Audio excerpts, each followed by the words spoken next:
Hey everyone. Hope you're all doing well. We're all about bringing high-quality web novel audiobooks to life, and most of our content is completely free to enjoy. Just a quick note, web novels and web novel audiobooks aren't the same thing. Simply reading a novel out loud doesn't always make for a great listening experience. That's why I go through multiple rounds of rewriting and careful editing for every chapter to make sure the narration flows naturally and immerses you in the story, just like reading it yourself. These audiobooks are not just direct copies of the original novels. I've adapted them for a smoother, more engaging experience. And to be fully transparent, these adaptations are made for commercial purposes, so some chapters are paid content. But don't worry, this process is fully copyright compliant. I do all of this because I truly love web novels and audiobooks. I'm a huge fan, and this story is one of my personal favorites. YouTube update: recently, YouTube flagged some of our content for including mature themes, realistic violence, and darker story elements. As a result, we've decided to stop uploading anything that violates YouTube's guidelines. If you'd like access to the full, uncut versions including the more intense or mature content, you can find them on our Patreon page, where we upload everything first. Available now on Patreon: I Am a Legendary Boss audiobook, Versatile Mage starting with the White Tiger Pendant, Naruto the Wind Calamity, the Necromancer is amassing troops like crazy in the apocalypse, the mighty dragons are dead, Naruto, leader of Hidden Grass Village, Naruto Uchiha's Unserious Saga, your lord has a screw loose, Apocalypse I can see the health point bar, killing monsters drops loot, Starsea Fleet Age of the Lord, my monster fuses everything, Naruto, I traveled with a max level account, Fate in Bleach Unlimited Blade Works, killed for 100 years in Hueco Mundo, Aizen invited me to Soul Society, the world conquest giving birth to become a god, my master only breaks through on the edge of death, Bleach the Invincible Slacker from Rukongai, Naruto's Special Shop, One Piece the strongest female pirate cruise, Reborn as Danzō's grandson, must I offend the entire ninja world, Naruto starting with snatching the Mangekyo Sharingan, Naruto Card King, in Hueco Mundo with Shindu template, Naruto the Hidden Danzō, my journey as 4th Kusagakure, Naruto Troublesome Ninja Haruto, Naruto the Hyuga Mastermind, Bleach the strongest Shinigami, Bleach the 5th Division Captain, Fate Ultimate Antagonist, Fate of DXD, Fate I Heard After Death, you can ascend to the throne of heroes, Fate DXD Archer Reborn, Fate beginning with Type Moon, a Berserk Heart, Fate Grand Order Insert, One Piece take the Uchiha clan to the Grand Line, One Piece don't worry, I'm a doctor, building harem and dungeon with monster girls, DXD, Multiverse the day-to-day life of the Sephiroth hero, I'm the bad guy but heroines are obsessed with me, in Naruto, I have an affair with Mikoto and Kushina, many children bring happiness, a shameless start, Naruto Reborn with a Tenseigan, Naruto sleeping invincible, One Piece, life choice ask me to kiss marine goddess Hina, reborn as the genius son of the richest family, start by eating jacket fruit model, jacket human devil fruit, the days of being the richest man in the ninja world, the Witcher and Madara Uchiha, villain I possess the dragon Yang Dao physique, all saintesses turns into villainesses, all beautiful girls want to stick with me, interdimensional farming in another world, Naruto from Hidden Leaf Village to One Piece, and more. Most of our content there is free, and it's the best place to follow and support our work. The default audio speed is set to 3x, but if that's too fast for you, just let me know, I'm happy to adjust it. Got a favorite web novel you'd love to hear as an audiobook? Drop a suggestion. I'm always open to new ideas. And don't forget to follow us on Facebook and Twitter, X for the latest updates, new releases, and behind-the-scenes content. Thanks so much for your continued support and happy listening. Chapter 1, The Boss is Actually Myself. Roar. A tremendous roar echoed from the distance. It made the mountains tremble, the earth shake, birds and beasts fled in terror, and awoke the young beast in the depths of the cave, leaving it bewildered. Hiss. What on earth is happening? Lin Kai felt as if he had just woken up from a nightmare, his mind still foggy.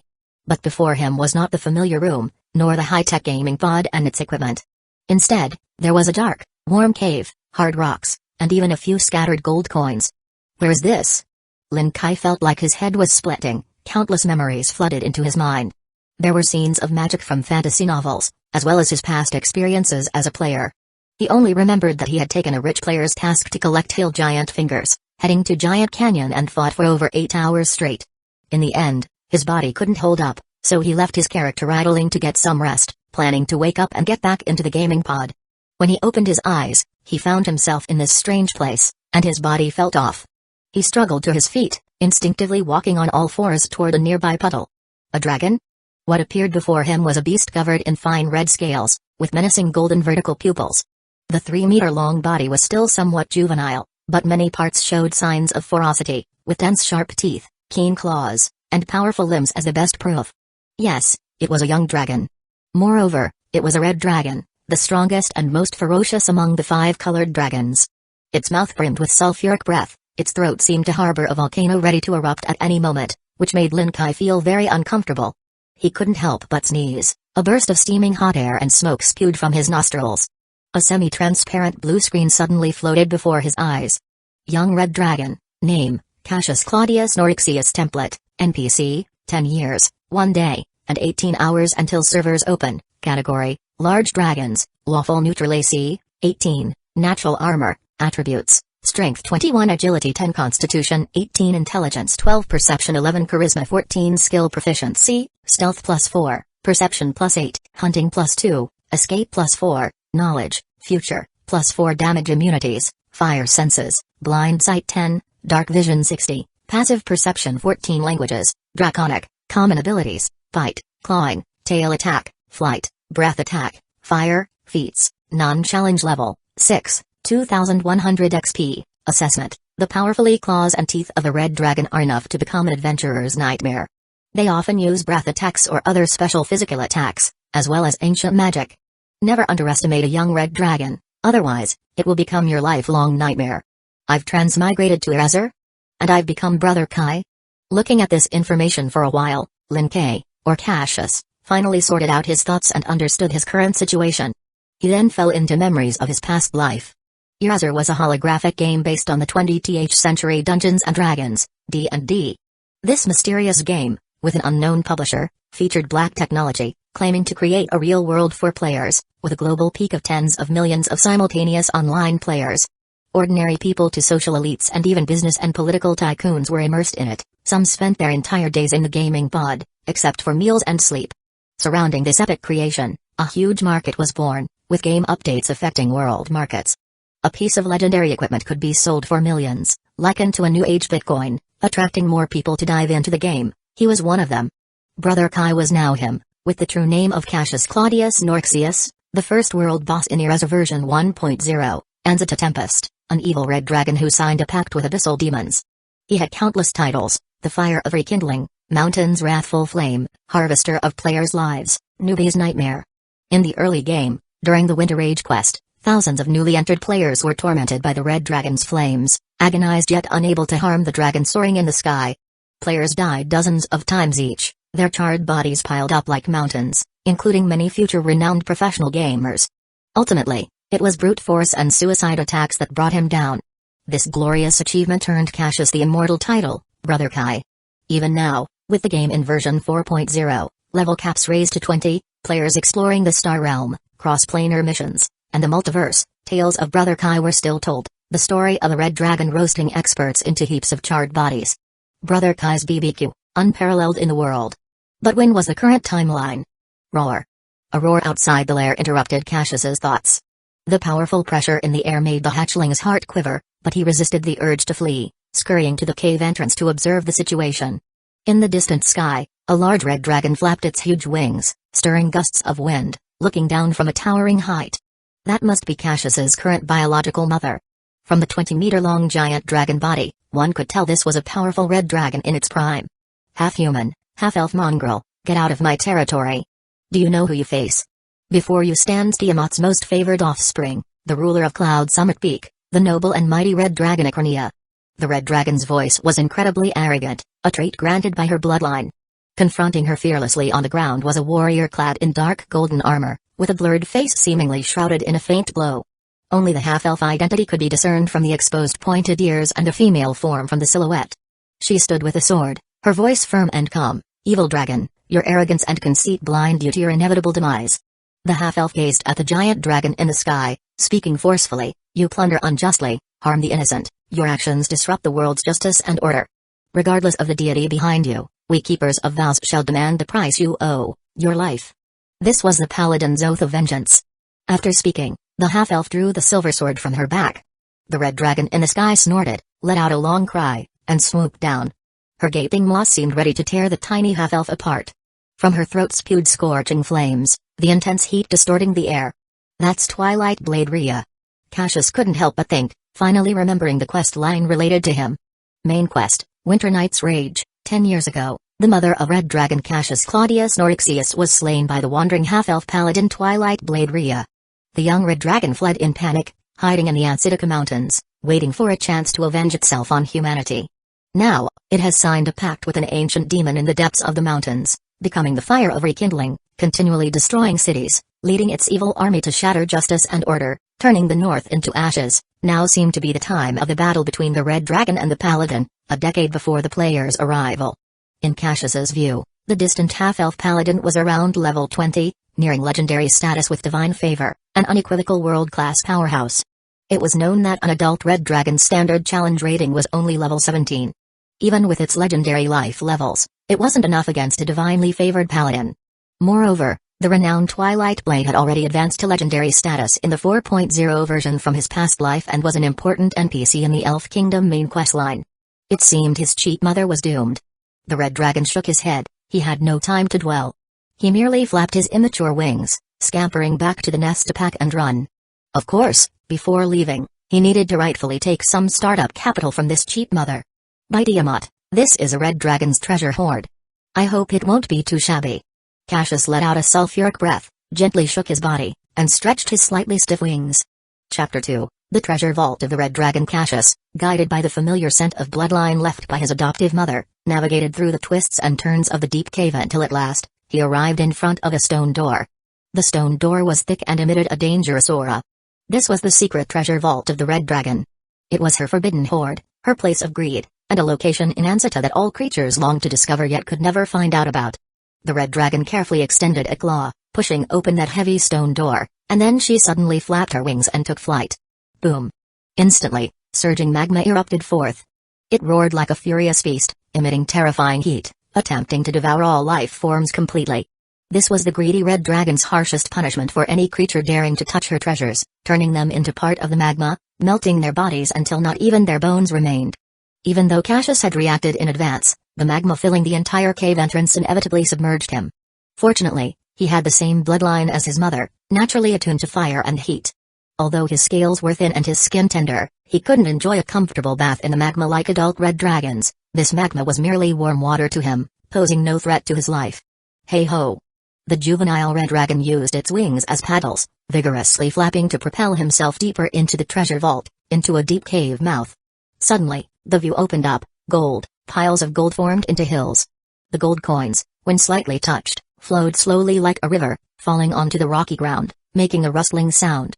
And among these hills of gold, there lay items shimmering with magical aura. Cassius felt his breathing quicken and couldn't help but exhale a warm breath, his vertically slit orange-yellow pupils reflecting the shimmering gold. The deep-seated greed within his Red Dragon bloodline urged him to stay here, as if a voice in his head was telling him, "Seize this gold, claim these treasures, they are all his." Boom! A tremendous noise caused the hills to quake. It was the Red Dragon's growl and the Paladin's fierce shout. This sound also snapped Cassius out of his deep greed. Indeed, he didn't have much time left. The Red Dragon was battling a Paladin and clearly losing. Once his adoptive mother was killed, the next target of this oath of vengeance Paladin, who was sworn to eradicate evil, would likely be him, the juvenile evil. And trying to take all this gold mountain with him was an impossible task.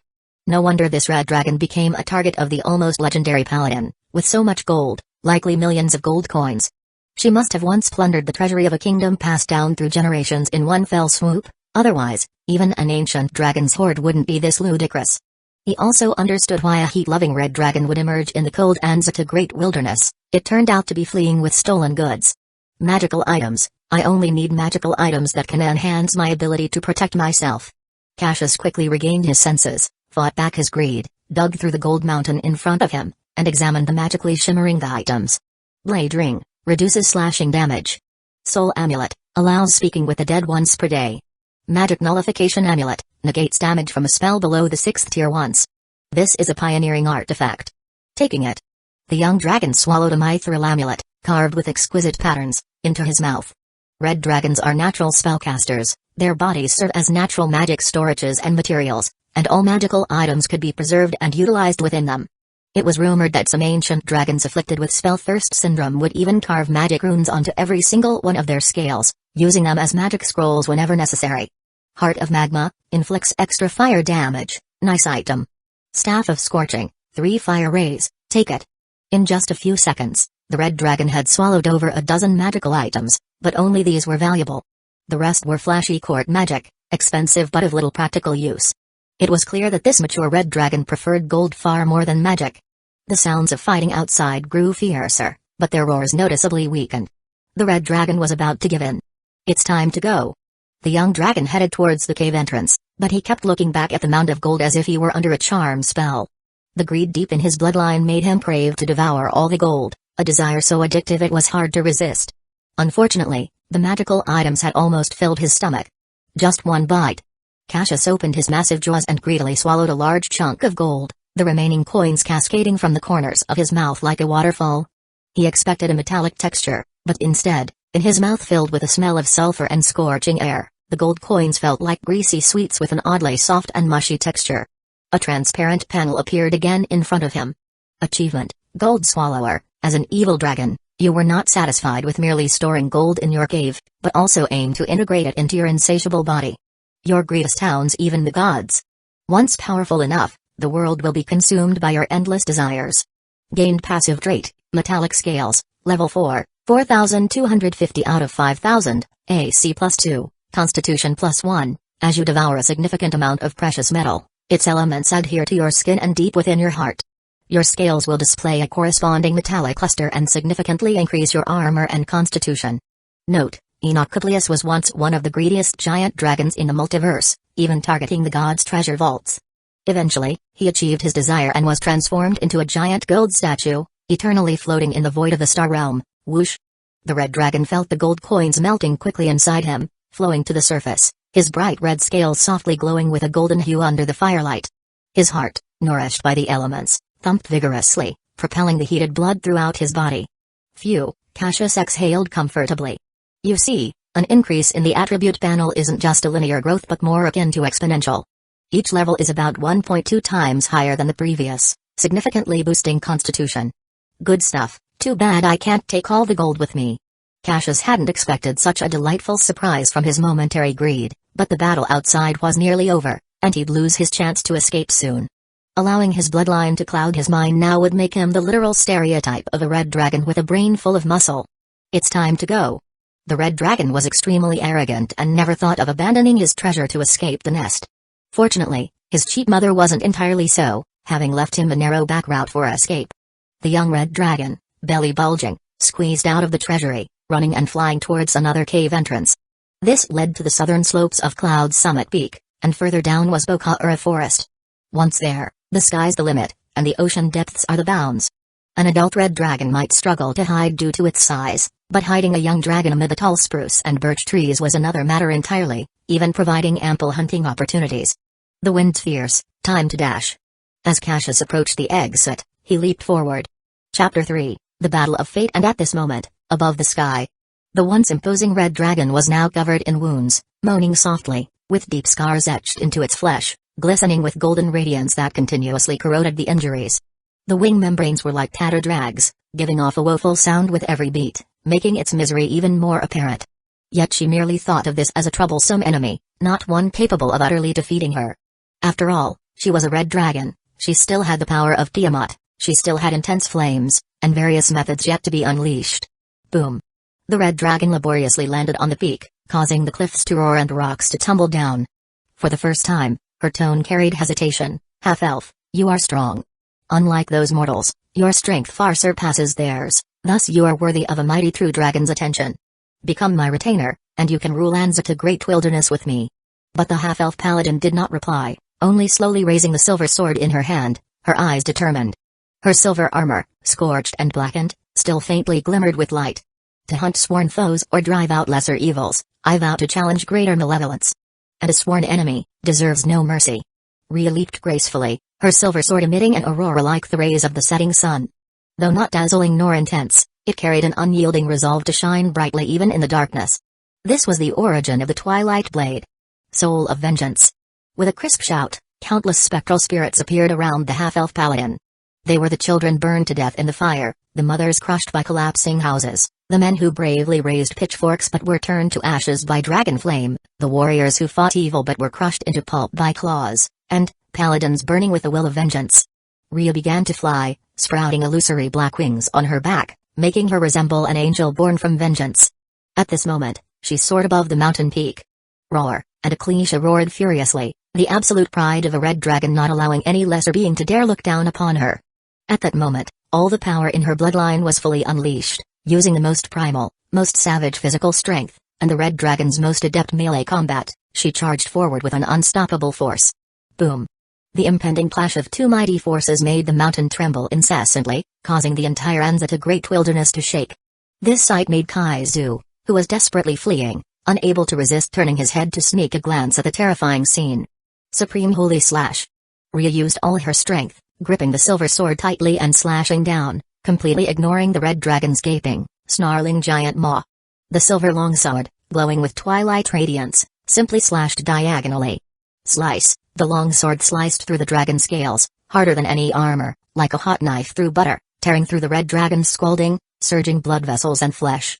The illusory spirits surrounding her formed a massive legion, the souls of vengeance roaring and charging towards the wound on the red dragon's neck. Each impact deepened the scar by several feet. In immense pain, Aklisha reared her head back, letting out a painful howl. But this instinctive movement only further tore the wound, causing scalding blood to gush out like a fountain. Ow! The red dragon at first could make pained sounds, but once her throat was completely cut, she could no longer make any sound. Everything happened too quickly. So fast that the red dragon hadn't even had time to swing her mighty claws or swat with her thick tail. She hadn't even had time to use her invincible power from Tiamat. But the silver sword mercilessly cut her throat. This lengthy red dragon, spanning dozens of meters, struggled in midair before her wings went limp and she crashed heavily halfway down the mountain. Boom! The earth trembled, the massive body rolled down the slope with a rumble, ending her evil and greedy life. Her soul might be taken by Tiamat, or perhaps shattered by the souls of vengeance. But one thing was certain without a doubt. This red dragon was dead. Meanwhile, at the foot of the southern slope of Cloud Summit Peak, a vengeful angel with wings, almost the highest level of Black Rider, truly terrifying. Run, run. Cassius couldn't help but exclaim. Sub-legendary level power, even in the 4.0 version of the previous life, was top tier, with only hundreds out of tens of millions of players reaching that level. And those who could step into the path of legendary were even rarer. Thinking of this, the young red dragon was even more determined to run away, hurriedly using the ability granted by the swallowed ring of the nimble mage to cast a spell on himself, oil on the soles of the feet. Immediately, his speed became even more rapid. Cassius dashed away like a red lightning bolt, heading for the distant dense forest. As for flying, he didn't dare right now. If his luck turned bad and he got noticed by this sub-legendary paladin's perception, a casual evil-crushing slash from a few hundred meters away could send his soul straight back to Tiamat. That was a sub-legendary paladin. With innate divine sense, it was only normal. Cassius was fleeing in panic, unable to consider anything else. Unaware that the half-elf paladin now stood at the mountain's peak, covered in warm dragon blood, looking down at the southern slope of Cloud Summit Peak, the same direction the young dragon was fleeing. There was a trace of confusion in Rhea's amber eyes. Because under her evil perceiving vision, the distant young red dragon was not covered in the black representing the evil faction like a normal red dragon. Instead, it was colorless, representing the neutral faction. A neutral red dragon, how is that possible? After a moment's thought, she still raised her silver sword, pointing it towards the young dragon, determined to investigate. Monster immobilization spell.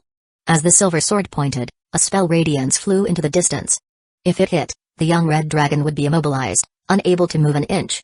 But just as the radiance was about to touch the red dragon's scales, an invisible barrier suddenly appeared from Cassius, completely blocking the monster immobilization spell, then shattering. Spell nullification barrier. Cassius was horrified, realizing that this magic nullifying amulet could only be used once a day, and he had no second chance. Run. Under the pressure of a life and death crisis, the young dragon frantically flapped his still immature wings, flying desperately. He fled with all his might, diving into the forest within moments, vanishing into the thick woods, hiding his presence entirely. Rhea looked down at the endless Bokara forest, furrowing her brow, then shaking her head, releasing a sigh. A red dragon of the neutral faction. Maybe she had created a terrible enemy for her future, or perhaps she had brought about a better change for the world, or maybe nothing would happen at all. Yes. She would not kill someone for potential future evil, but if that red dragon committed heinous crimes, Rhea was confident she could, just like today, Use her sharp and unmatched silver sword to slay it completely. This was the creed of the avenging paladin's oath. No mercy for the wicked. But maybe mercy for a steadfast enemy. The half-elf slowly took off her helmet, revealing a cold and beautiful face, murmuring to herself. Chapter 4 The Escaped Beast. Huff, huff. The young red dragon hid in a hidden cave deep in the forest, the entrance concealed by dense, hanging branches. Cassius wasn't sure if he had eluded the half-elf paladin's pursuit, so he kept fleeing into the depths of Bokhaura forest. He didn't look back, nor did he stop. He didn't know how long he ran until he was nearly out of strength and found this relatively hidden cave, where he could somewhat relax. When out adventuring, caution is key. I think I've shaken them off. Cassius panted, still uncertain. The light screen unfolded slowly again, another three-dimensional trophy icon appearing. Achievement obtained, Fugitive Beast, the hunter is coming, escape, leave this place, and never return. Passive trait acquired, Fugitive, Agility +1 Stealth +2, Athletics +4, Note, surviving a near-death experience has taught you how to escape. This is not a disgrace, but merely a means of survival. Instantly, the red dragon felt a non-physical, breeze-like power crawl over his body, visibly and rapidly transforming him. He gladly accepted this transformation. He stayed in the cave for several hours until the power finally subsided. Is this a spell? No, I don't sense any elemental flow. It's more like a form of spiritual energy. The red dragon observed himself in a puddle. His limbs and torso were still muscular, but were now transforming into a more streamlined and aesthetic form. The exaggerated muscular bulge typical of red dragons was gone. Even his wing membranes had changed slightly, allowing him to better interact with the elements in the air for flight. Compared to before, the red dragon was now more agile. The achievement system, it seemed, was his unique feature, rewarding him for completing certain tasks. Passive abilities like metallic scales and fugitive would still be powerful even in the late game. But what puzzled Cassius was his template. In his past life in Elzegai, player templates and monster templates were completely different entities. Before reaching legendary status, player templates could gain experience, XP, through battles and quests to level up, leading to a late-game scenario where thousands of level 12+ transcendent warriors altered the course of battle. The monster template, however, was native to this world, only able to grow stronger through self-discovery and aging. But as long as the panel was still there, everything else could be managed. The semi-transparent blue screen unfolded slowly. Cassius noticed his prefix had changed. Wealthy young red dragon, name, Cassius Claudius Norixius template, NPC, 10 years, 1 day, and 4 hours until server opens, category, large dragons, lawful neutral AC, 20, natural armor, metallic scales, attributes, strength 21 agility 11 constitution 19 intelligence 12 perception 11 charisma 14 skill proficiencies, stealth +6, athletics +4, perception +8, hunting +2, escape +4, knowledge, future, +4 damage immunity, flame senses, blind sight 10, dark vision 60, passive perception 14 languages, draconic, common abilities, biting, clawing, tail attack, flight, flame breath attack traits, metallic scales, fugitive combat equipment, magic nullification amulet, dexterous mage's action ring, staff of scorching, dead speak amulet, lava splasher, blade evasion ring, silent footsteps amulet, owlbear perception mask. Challenge level 8, 3600 XP. Assessment: never underestimate even a young red dragon. It will become a lifelong nightmare. Especially one with more than 10 magical items. One slip and you'll fall into its grasp. The prefix can change? Intriguing. A tawny feather floated down onto the red dragon's nose, prompting him to exhale a sulphurous breath, burning the feather black and blowing it away. The owner of this nest should be back by now. So thought Cassius. Sure enough. A furious roar soon came from the cave entrance. Roar. Roar. A fierce beast tore away the branches, a dull, ivory-colored beak, powerful limbs also covered in eagle feathers. The massive creature stood a full 8 feet tall, its robust body lined with dense, dark feathers, even larger than Cassius by a few measures. This was an owlbear, a savage predator of the wild. Possibly the creation of some ancient mad mage using Barandal samples, owlbears were now spread throughout the continent. Cassius's own panel displayed the owlbear's details. Based on your own power, you can observe the following information. Adult male owlbear, category, large beast, always neutral AC, 15 attributes, strength, 20 agility, 12 constitution, 19 intelligence, 2 perception, 12 charisma, 10 proficiency skills, listening +4, perception +8, hunting +4 senses, keen smell 14, passive perception 16, owlbeast instinct 20 language, none actions, grapple, biting, ramming, Clawing Trait, Mastery and Grappling Challenge Level 3, 700 XP. Assessment: owlbears are extremely savage predators, typically deemed fierce, aggressive, and bad-tempered. They tend to attack any moving creature without warning. Cassius looked at the beast before him, simply spreading his wings and using a magical item to preemptively cast animal language skill, testing it. "Submit to me, owlbear." But the feral beast responded with an angry roar, pounding the ground with its powerful claws. It squeezed through the cave entrance, charging at the red dragon with full force. With only 2 intelligence, these beasts could only roughly gauge size and had no way of realizing the terrible power lurking within this young dragon's body. Moreover, the red dragon had yet to awaken its aura of majesty, making it appear even more ordinary. Just a beast, after all? Cassius shook his head, unafraid of the charging beast, casually opening his mouth. Searing Ray, the fire elemental crystal in his internal staff glowed red, bursting with scorching magical energy, deploying this second-tier spell. As the red dragon's natural affinity for fire elements enhanced the spell's power through his throat, it became even deadlier, despite his young age and undeveloped spellcasting ability. Bang, bang, bang. 3 scorching fire rays shot out, hitting the owlbear directly. With its abundant fur, the beast was especially vulnerable to fire, and as the fire rays struck, its fur instantly charred and caught fire, burning fiercely. Roar, the beast howled in pain, rolling on the ground. But this did nothing to stop the raging flames, nor did it prevent the young dragon from pouncing to bite it forcefully. Even Cassius's internal heart of magma emitted searing magical aurora, causing additional flame damage. Soon, the cave filled with the scent of scorched fur and the richer aroma of roasted meat. Not bad. Just a bit tough. Cassius chewed the charred yet thick bear meat, and the panel opened before him again.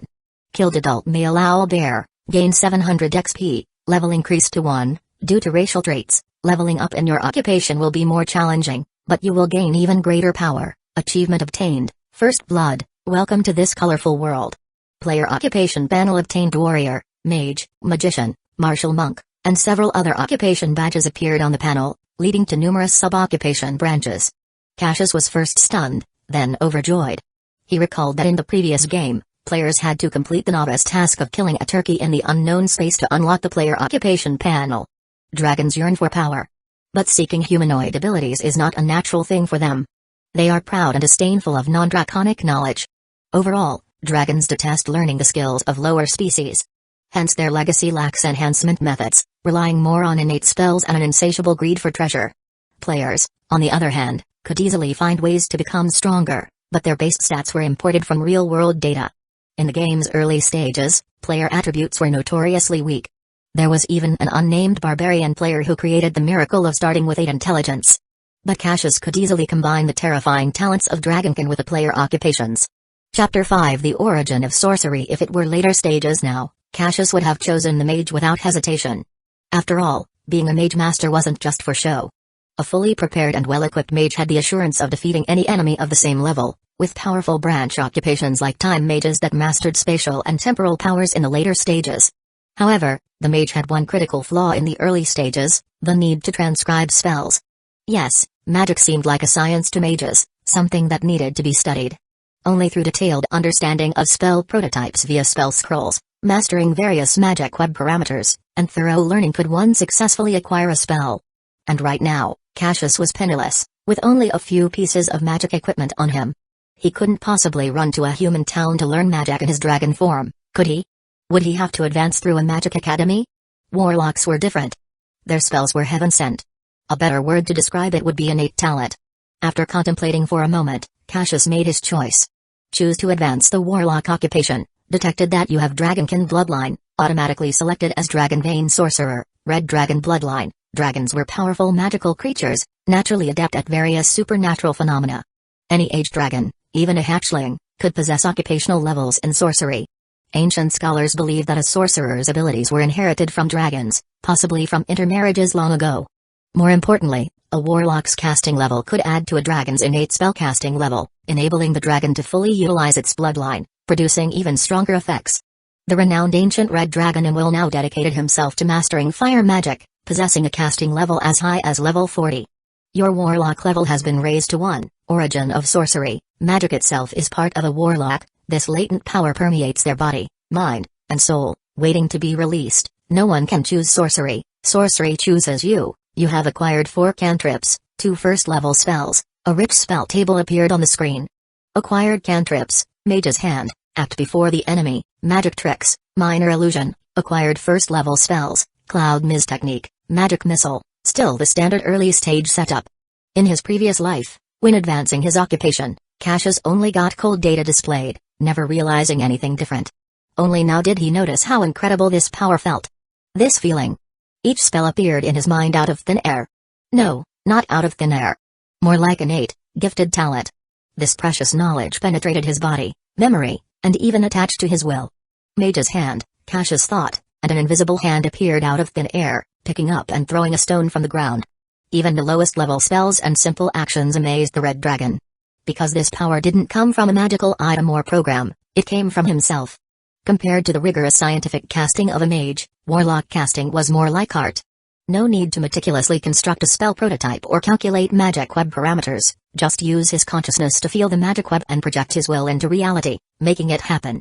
Therefore, warlocks with innate talent in easily casting powerful spells often garnered envy and disdain from mages. They were ridiculed as barbarians among spellcasters and orcs with magic wands. Truly fascinating. The Red Dragon walked out of the cave with a light step, stepping over the enormous carcass of a now bear half-eaten. He understood why Eraser's spellcasters were so arrogant, given this sense of controlling the real world created an illusion of being godlike to ordinary people. However, the text prompts on the panel hadn't ended yet. Bloodline tracing from ancient Red Dragon fills your body with scorching flame power. You gain affinity with fire element magic. Flame damage will be enhanced. Breath weapon, fire, has been enhanced. Acquired additional cantrip, fire arrow. In Cassius's golden vertical pupils, fierce flames reflected, and his body surged like an erupting volcano. His heart thumped vigorously, pumping this fire elemental energy throughout his body, while his blood flowed like pulsating magma, hot and vibrant. Tracing your bloodline heritage, the Red Dragon closed his eyes, and illusions appeared in his mind. It seemed to be an ancient battlefield of unnamed outer plains, with vast metallic city walls hundreds of meters high in the distance. An ancient Red Dragon flapped its gigantic wings, stirring a whirlwind. Heavenly troops with wings were thrown over helplessly beneath him. He opened his massive maw, spitting out a terrifying flame unimaginable to mortals. The air distorted from the heat, melting the sturdy wall into a giant gap as the metal flowed down as scalding liquid. Ashen angels with dragon heads and human bodies wielded magic wands to cast divine arts. Several heavenly colossuses towering tens of meters jumped high, lunging at the ancient Red Dragon in the sky, and more silver-haired brawny angels took share aim with their bows, shooting up toward the sky. Yet, even the ancient Red Dragon seemed insignificant compared to the vast battlefield. Roar! In the far distance of the vision, an appalling creature with 5 fierce dragon heads howled skyward, spreading its wings that blanketed the sky, slowly rising into the air. Instantly, a hurricane surged, dust swirling high. A shadow enveloped the earth, resembling the descent of the apocalypse. In the illusion, Cassius couldn't help but look up to the sky. However, he clearly saw, among the heads overlooking the beings below, one red dragon head very similar to his own gazed down at him, a slight curve in its formidable mouth. The head slowly spoke, "My child." The voice seemed to originate from the depths of his soul, and the red dragon immediately felt a strong bloodline pressure. This horrifying force made him involuntarily want to bow and kneel, yielding under this divine might. It noticed me. Alarm bells rang within the red dragon's heart. In the next moment, the illusionary sky fractured like shattered glass. Be it the ancient red dragon, the heavenly colossuses, or the fearsome 5-headed figure in the sky, everything in the illusion broke apart. Huff, huff, huff. Cassius barely escaped the suffocating pressure, gasping for air, his entire body shaking and stiff. With a look of utter astonishment, the red dragon glanced at the game panel before him, discovering it was frantically refreshing information as if it had been infected by a virus. Warning, warning, warning, you have drawn the attention of the deity, Mother of Evil Dragons Tiamat, mind shielding system activated. Having faced the deity, Mother of Evil Dragons Tiamat, directly, you may undergo unforeseen changes. Staring at the data streaming across the panel, Cassius felt apprehensive but helpless. Is this the power of the deity? Truly terrifying. Ancient plain battlefield. Did I actually see Tiamat's true form? In Eraser, even when the player's maximum level had reached legendary level 21, the powers of the deities remained a mystery. Almost no one had witnessed the true form of any deity, be it even a minor god. As for so-called god-slaying, it was pure fantasy. Some top-tier players once said, if it has a health bar, even a god can be killed.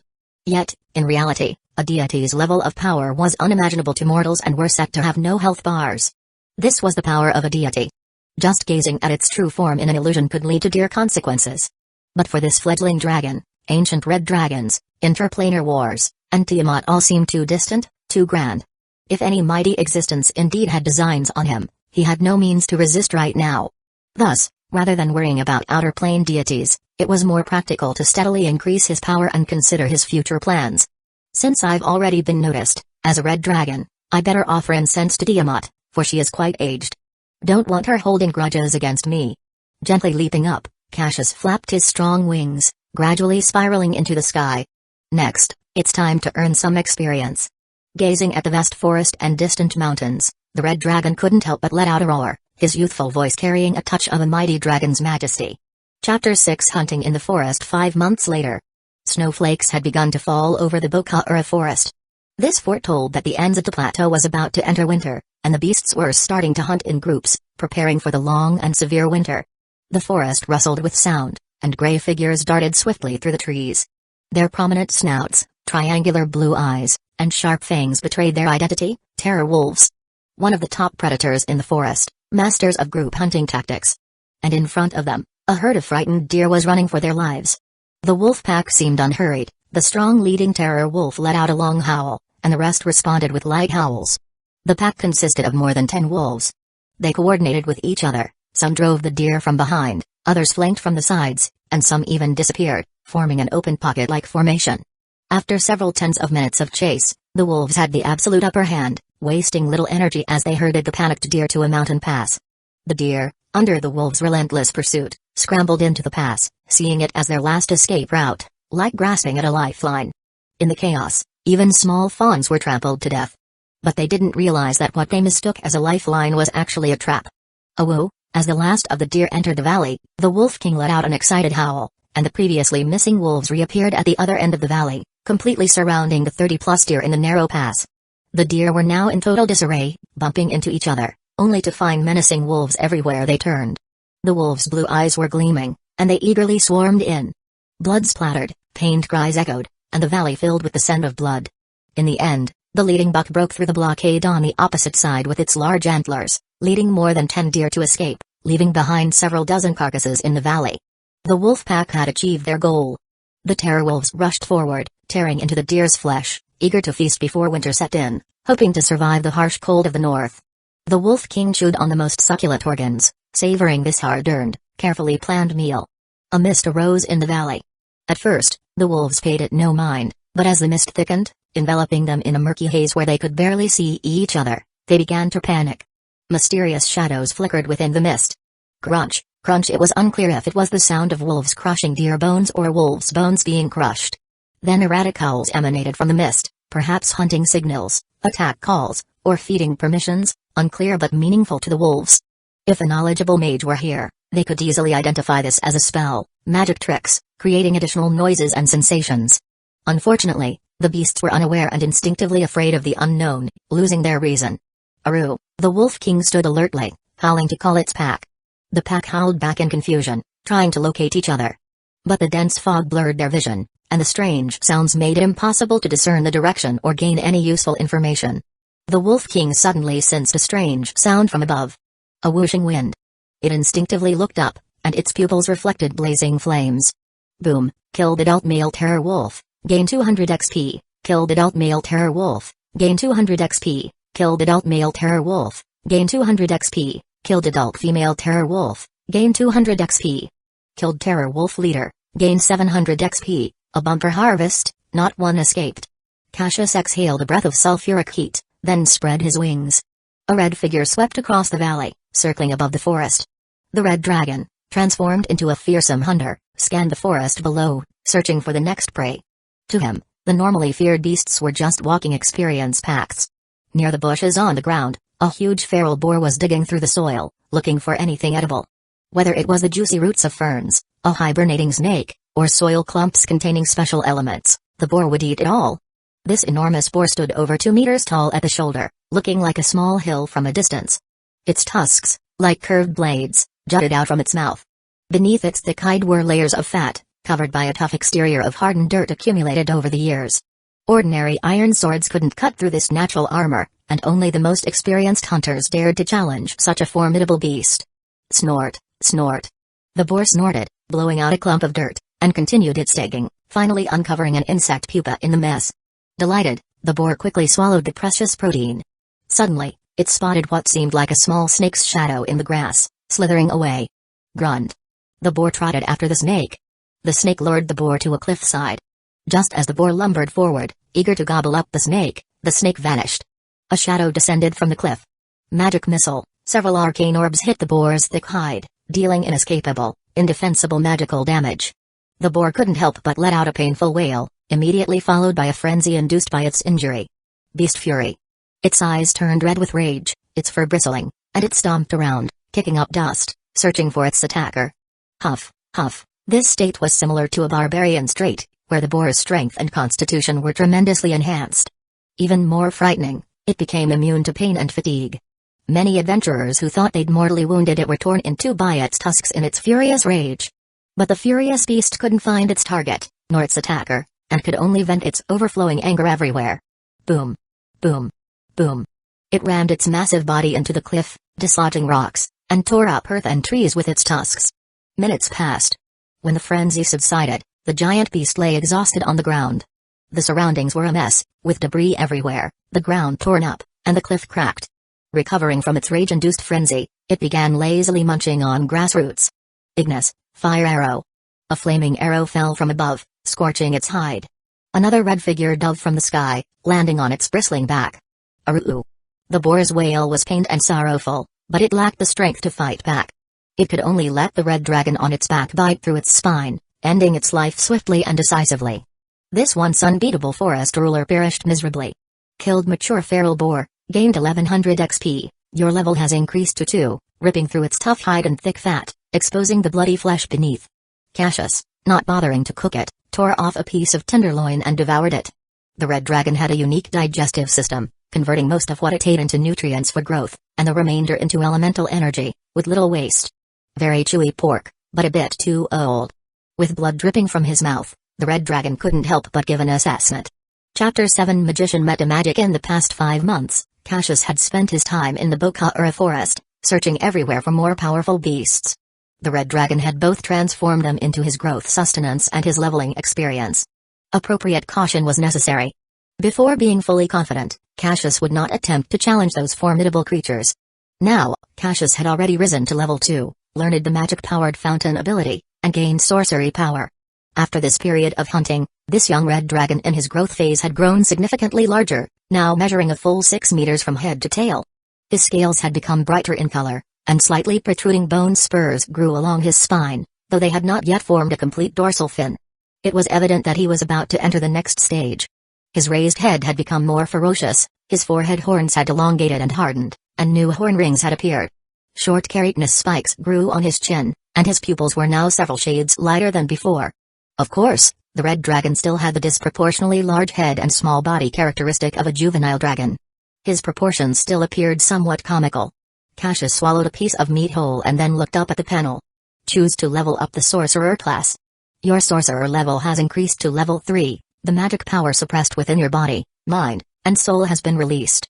You can now use strong willpower to twist your spells to achieve the desired effects, gaining the metamagic ability. You can choose 2 metamagic effects. You have gained metamagic, instantaneous spell, metamagic, twin spell, metamagic, instantaneous spell. You expend a certain amount of sorcery power to twist a spell with strong sorcerer willpower. Your spell can be cast instantly, without preparation. Metamagic, twin spell. You expend the corresponding amount of sorcery power to duplicate a prepared spell, allowing it to affect multiple targets simultaneously. Cassius directly chose the most straightforward metamagic combination. Although sorcerers did not need to construct spell prototypes like mages, they still needed to use willpower to feel the magic web and prepare for magic. However, the instantaneous metamagic allowed for direct casting, making spells as easy to control as moving an arm. The twin spell was even more notable. In battle, an additional spell, even a fraction of one, could change the course of the conflict. You have gained the first-tier spells, Charm Person, Thunder Wave. You have gained the second-tier spells, Invisibility Technique, Enhanced Attributes. In terms of spells, Cassius chose those that were more functional rather than directly damaging. After all, being a red dragon, most low-tier spells in the early stages did not inflict as much damage as his sharp teeth and flame breath. Besides, he had the one-day searing ray. Being invisible or charming others provided much more utility than minor damage. Upon making his choices, the red dragon slowly closed his eyes. Vast sorcery power was unlocked from the depths of his body, rolling out like a fountain, forcefully attaching to his will. There was no need to calculate parameters, nor to construct models. One only needed to use that power and twist the magic logically as required by the spellcaster. This was the magic web, a system that simultaneously harbored both order and chaos. Several spells emerged from deep within his mind, deeply inscribed into the red dragon's consciousness. He had finally touched a higher layer of the magic web and gained a more profound understanding of this world's magic web. It's about time to leave here. The next destination will be Stormy Ridge. The red dragon gorged himself, leaving behind several abandoned nests in the forest without a second thought, and soared into the sky. The sky was clear, with not a single cloud in sight. He gazed down at the earth. Below him was a dense forest teeming with trees, with deer darting through the woods. Further out lay a vast, desolate plateau where the outlines of several cities could be vaguely seen. Beyond his line of sight were endless, snow-covered mountains that seemed to stretch to infinity. This was the Anzata Great Wilderness, located in the northwest of the Lzgai West continent, surrounded by the imposing Ansitica Mountains. Due to its perpetually cold climate, it was known as the Land of Eternal Winter.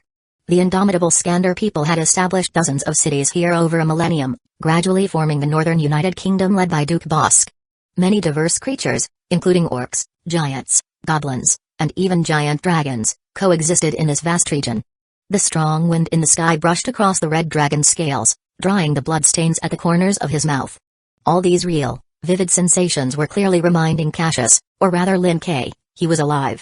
Truly alive under this sky. This was not some virtual game. The red dragon looked down at the vast land, mumbling to himself, I am Cassius.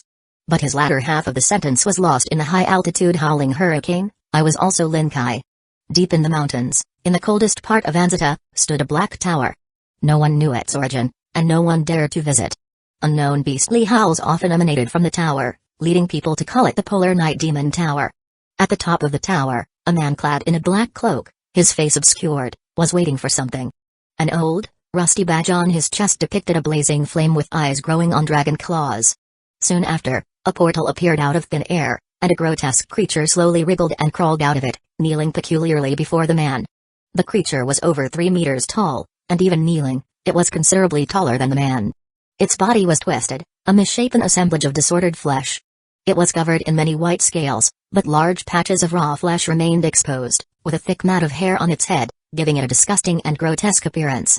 The creature spoke with great difficulty, Master, it is a red dragon. With that, it extended its bloodied, twisted limb, presenting a charred bone that still bore the outline of a terror wolf's skull. A powerful red dragon? Excellent, excellent. The man's tone was unusually excited. It is very cunning. I have not yet found its lair. Ha ha ha, don't be hasty. I know these red dragons too well, proud, greedy, furious, prone to violence, and lazy to think. Once these creatures obtain enough power, they will mark their territory and flaunt their power like a dog in heat. The man laughed maniacally, his voice filled with fanaticism and obsession. When that time comes, that power will be mine to control. Yes, Master. The creature slowly lowered its head, its thick hair covering its ghostly blue eyes. The man stepped forward, gently stroking the creature's head, unfazed by the unknown slime covering his hands. He softly said, I will not fail again, absolutely not. These words seemed to be meant for the creature, but also for himself. Chapter 8, Stormy Ridge. The red dragon soared freely in the sky. In the distance, towering and steep cliffs pierced the clouds, which was Hurricane Cliffs. This was the Arcade Mountain Pass in the north, also a gathering place for storms, where hurricanes often raged. Spreading southward from here across a vast, undulating terrain filled with scattered rocks, sparse trees, and even tundra, it was collectively known as Stormy Ridge. In the past life, Stormy Ridge had another name, Newbie's Mass Grave. Due to active and intense elemental reactions, this area was sparsely populated, with countless creatures growing wild here. Hill giants, gnolls, ogres, goblins, and even bipedal wyverns, all kinds of monsters coexisted here, where one could easily find themselves surrounded by evil creatures if not careful. Yet, for Cassius, the evil dragon, this place was a holy land for leveling up and recruiting retainers. As winter approached, hurricanes on Stormy Ridge mixed with fragments of snow. The ground's weeds were withered and dry, covered by thin layers of snow. The red dragon felt a chill in the air and couldn't help but exhale a breath of sulfur-scented heat, sublimating the snowflakes in the air into water vapor. Need to find a warm enough shelter. The red dragon thought. Previously, Cloud Summit Peak was a good place.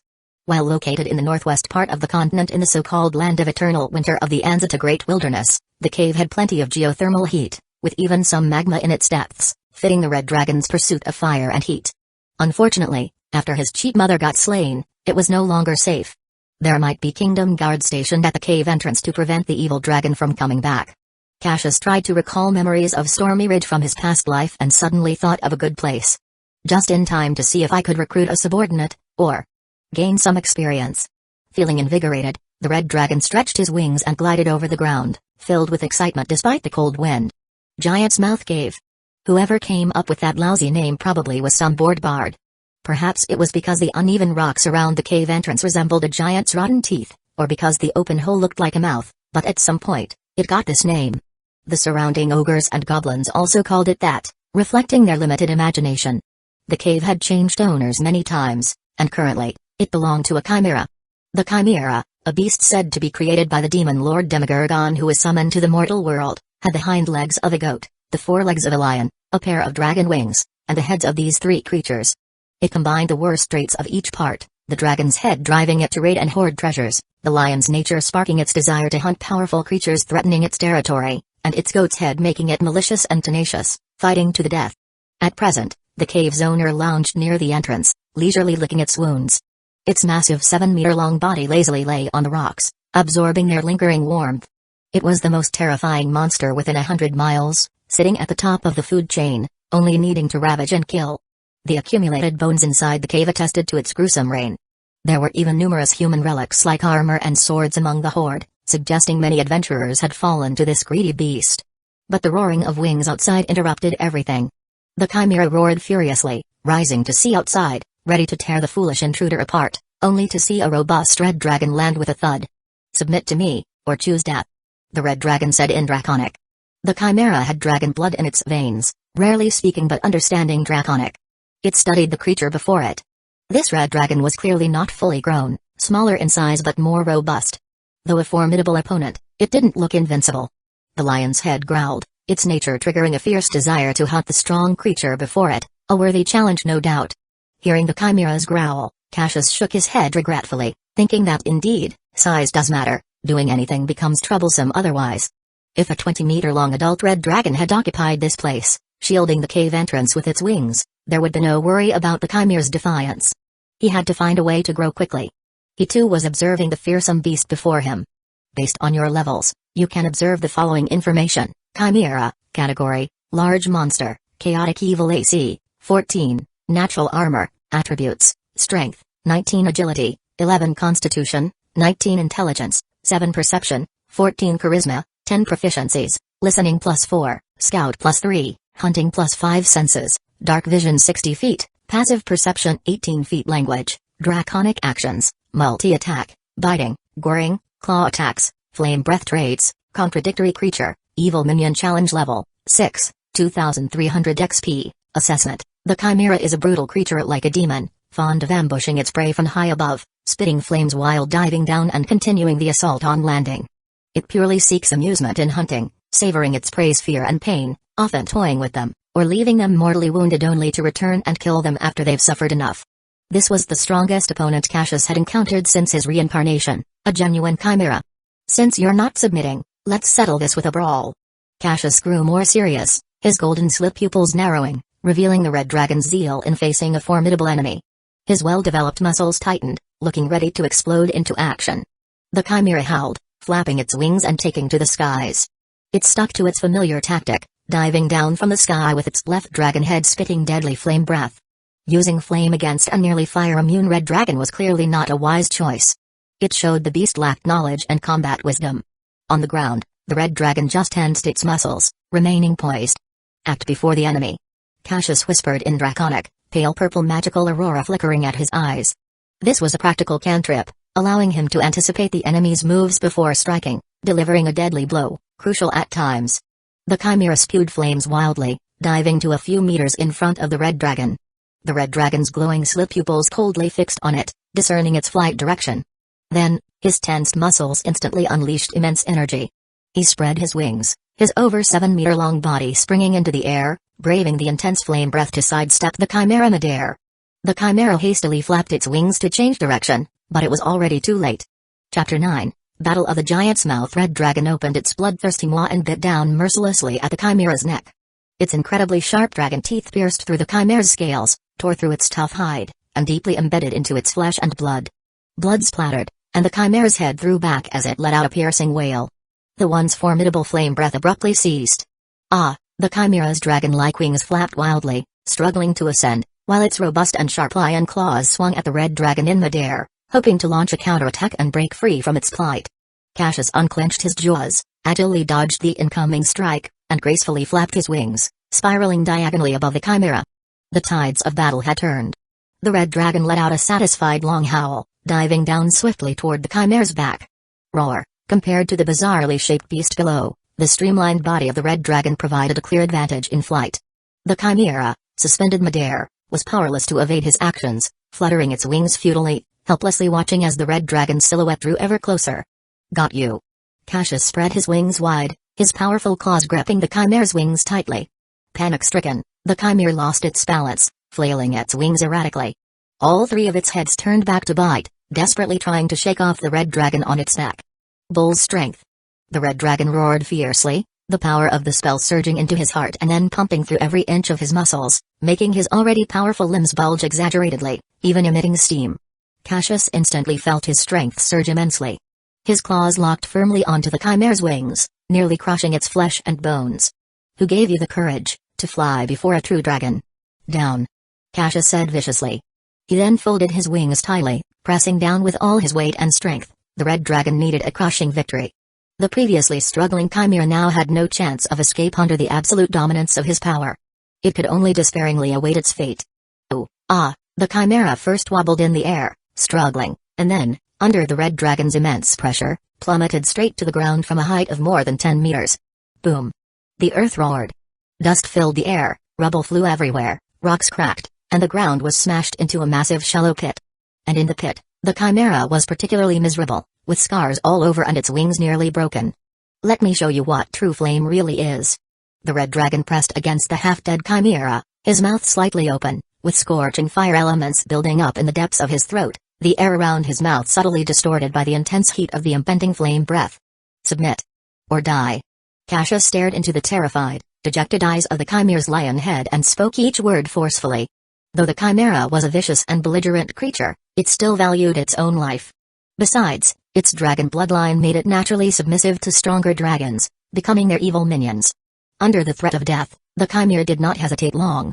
Its dragon, lion, and goat heads all struggled to lower, exposing vulnerable necks and letting out deep murmurs to express submission to the stronger dragon.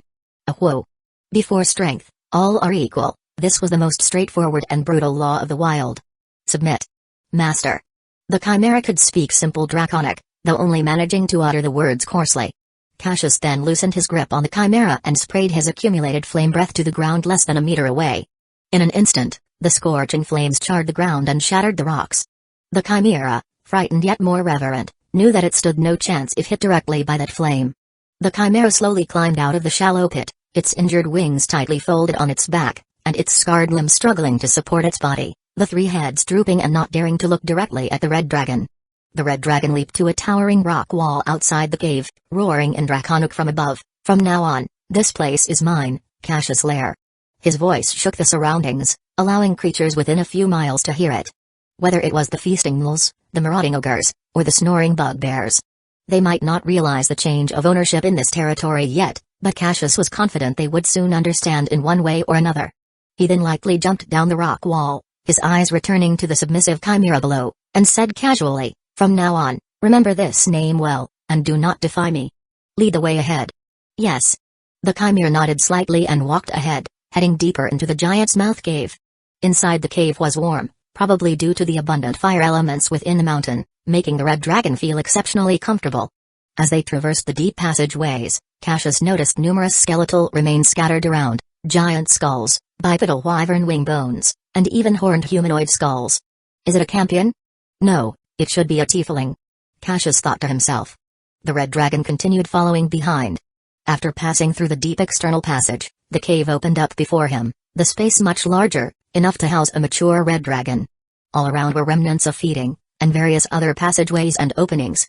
The chimera hesitated momentarily while passing a pile of skeletal remains, but then swiftly pretended not to see it and walked forward. It was deliberately guiding the red dragon inside. However, Cassius keenly observed this anomaly, stopped the chimera leading the way, and coldly asked in Draconic, "What are you hiding? What is there?" "No. Nothing." The chimera turned around, whimpered, and bowed its head in a pleading posture. The red dragon scraped away the pile of bones, revealing a hidden entrance. A glance inside showed thousands of shimmering gold coins flickering in the dark cave. The chimera, with its dragon bloodline, had inherited the dragon's greed. Hoarding treasure was second nature to it, but to collect so many gold coins was quite a talent. "By Dragonkin laws, I shall take half. But if you dare conceal from me again, there won't be another chance." "Yes, master." The beast's 3 heads lowered. Cassius glanced at it, then entered the cave, feeling the chimera's dragon head's painfully watchful gaze. With just one bite, his massive jaws swallowed hundreds of gold coins, most of the chimera's lifetime hoard from its constant plundering and slaughter. Chapter 10, The Tragedy of Northwind Castle. Gold coins flowed from the red dragon's mouth, while the chimera outside the cave stared intently at the scene. Its greedy eyes not only showed a heartache over the lost treasure but also a hint of resentment. However, this emotion vanished swiftly, unable to display it before the red dragon. Cassius noticed this but didn't care, even feeling a sense of accomplishment in transforming into a minotaur. For such chaotic evil creatures, showing mercy was useless because the chimera could never be unconditionally loyal to him. It would seize any opportunity to devour its master and take over. As an ancient saying from his past life went, "Fear power, not virtue," this described the monster perfectly. The only thing the red dragon could do was to use its strength while maintaining its powerful presence, ensuring it remained forever a retainer without the opportunity to rise. Metallic scales rose to full level, 5,230 out of 5,000, new trait obtained, Gilded Scales, AC +3 Constitution +1, you have devoured an excessive amount of gold element. The flowing gold will attach to your outer body and the depths of your heart. You can actively trigger Gilded Carapace.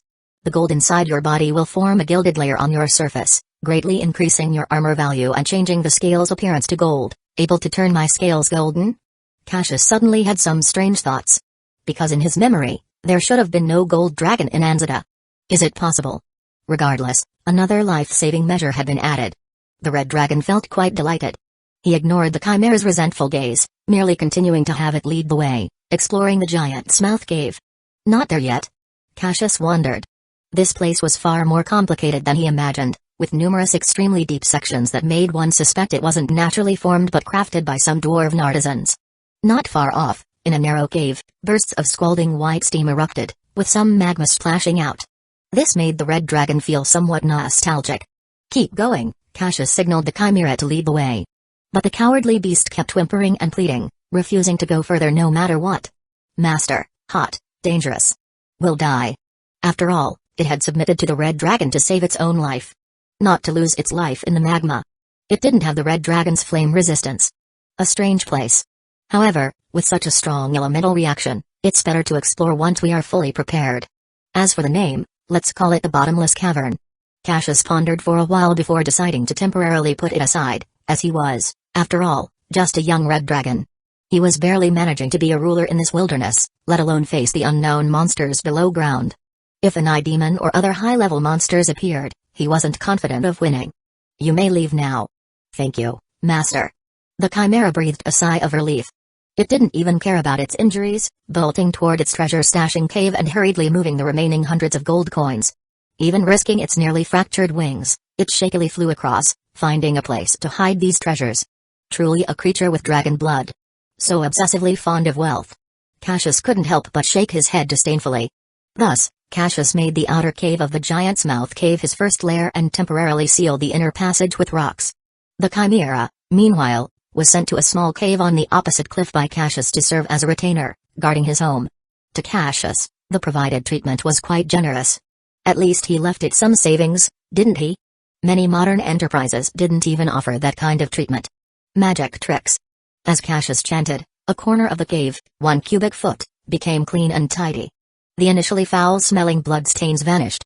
This red dragon, like a cleaner, used magic to scrub the cave inch by inch. This brainless beast surely ruined the place. This cave, if it were in a cultivation novel, should have been a land of good fortune and heavenly caves, but instead, it turned it into a slaughterhouse. Cassius looked at the bloody mess and couldn't help but complain. Another pile of bones lay ahead. The red dragon was preparing to clear them out of the cave but once again saw a skull with goat horns. This skull looked relatively recent, probably weeks old, with some meat still clinging to it, surrounded by buzzing flies. From the human-like body shape and the broken tailbone, it was discernible as a tiefling. Tieflings were derived from human bloodlines, with bodies generally appearing human.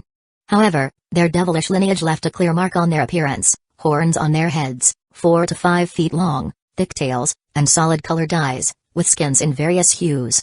These hell-blooded beings often gathered in human towns. Though not inherently evil, they always faced mistrust and discrimination from others. Cassius pondered for a moment, recalling a questline from his past life. It's tieflings, indeed. Could it be related to the Northwind Fortress Tragedy quest? Northwind Fortress Tragedy, Northwind Castle, also known as Cavanna Castle, was a city on the northern United Kingdom's border, north of Stormy Ridge. With over 30,000 residents, it housed more than 1,000 tieflings under the rule of Earl Rackman. A century ago, the aged Duke Brad Rackman, troubled by his dwindling life, struck a pact with an evil necromancer, transforming himself into an undying vampire. Now reawakened, he agreed to offer 1,000 lives to the necromancer within 10 years to achieve a great ascension. In the ensuing months, many people vanished from the city without a trace. Amid this, Brad Rackman took advantage of the situation by delivering a notorious bloody speech, placing all blame on the tiefling tribe, dubbed the Devil's Offspring, claiming they were sacrificing humans to devils. Thus began a righteous massacre as enraged townspeople rushed into the city, tying unprepared tieflings to the stake and burning them alive, old and young alike, under accusations of collusion with devils. The tiefling holy warrior Mesjalosh, originally part of the city defense forces, vehemently resisted. Evading the Duke's soldiers, he led a group of 300 surviving tieflings to flee northward, near Stormy Ridge, establishing the tiefling refugee camp House of Ruin. In the early game, one of the main questlines involved cooperating with tieflings to expose Duke Rackman's true nature and eventually kill the brutal vampire. And Northwind Castle was a crucial main city. Could the tiefling refugee camp be located near this territory? Perhaps I can leverage this questline to seize Northwind Castle. This was the player's main city. Seizing the city equated to gaining control over the players. From his experience in past versions, Cassius knew the significant benefits of this. Thinking this, the red dragon summoned the chimera again, pointing at the remains on the ground. Where did you encounter these creatures?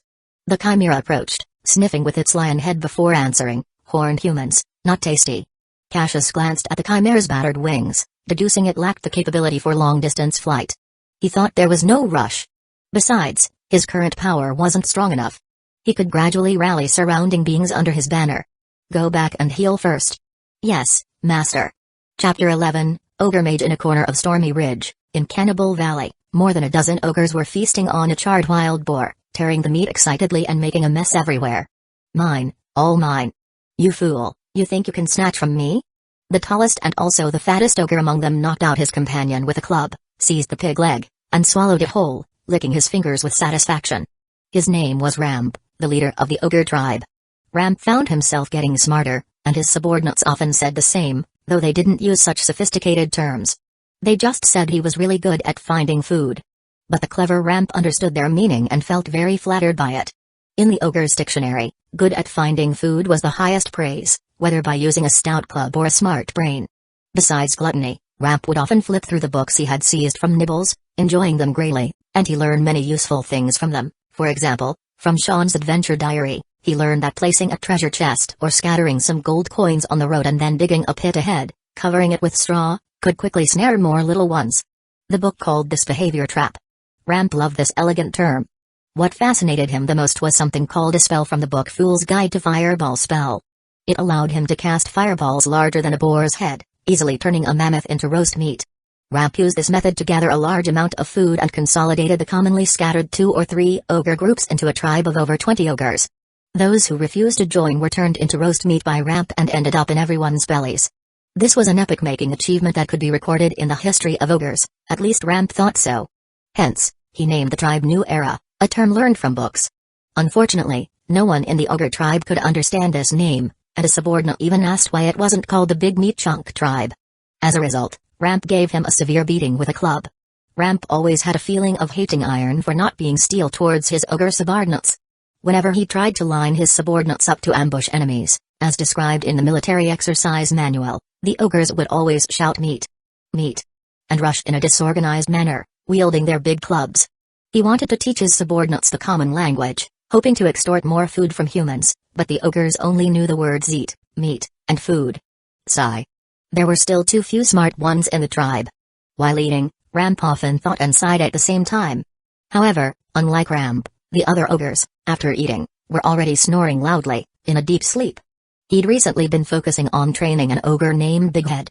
As the name suggested, this ogre had a very large head, twice the size of a normal head. Ramp thought that a big-headed fellow might be smarter. "Chief, there's food over there." The scout arranged by Ramp shouted excitedly from the hilltop. "Big Head, what kind of creature came by?" Ramp happily spat out a bone and climbed up the slope since ogres were never full. "It's a big lizard, plenty of meat." The ogre named Big Head waved his wolf fang club excitedly. Was it a fire lizard? Or a bipedal wyvern?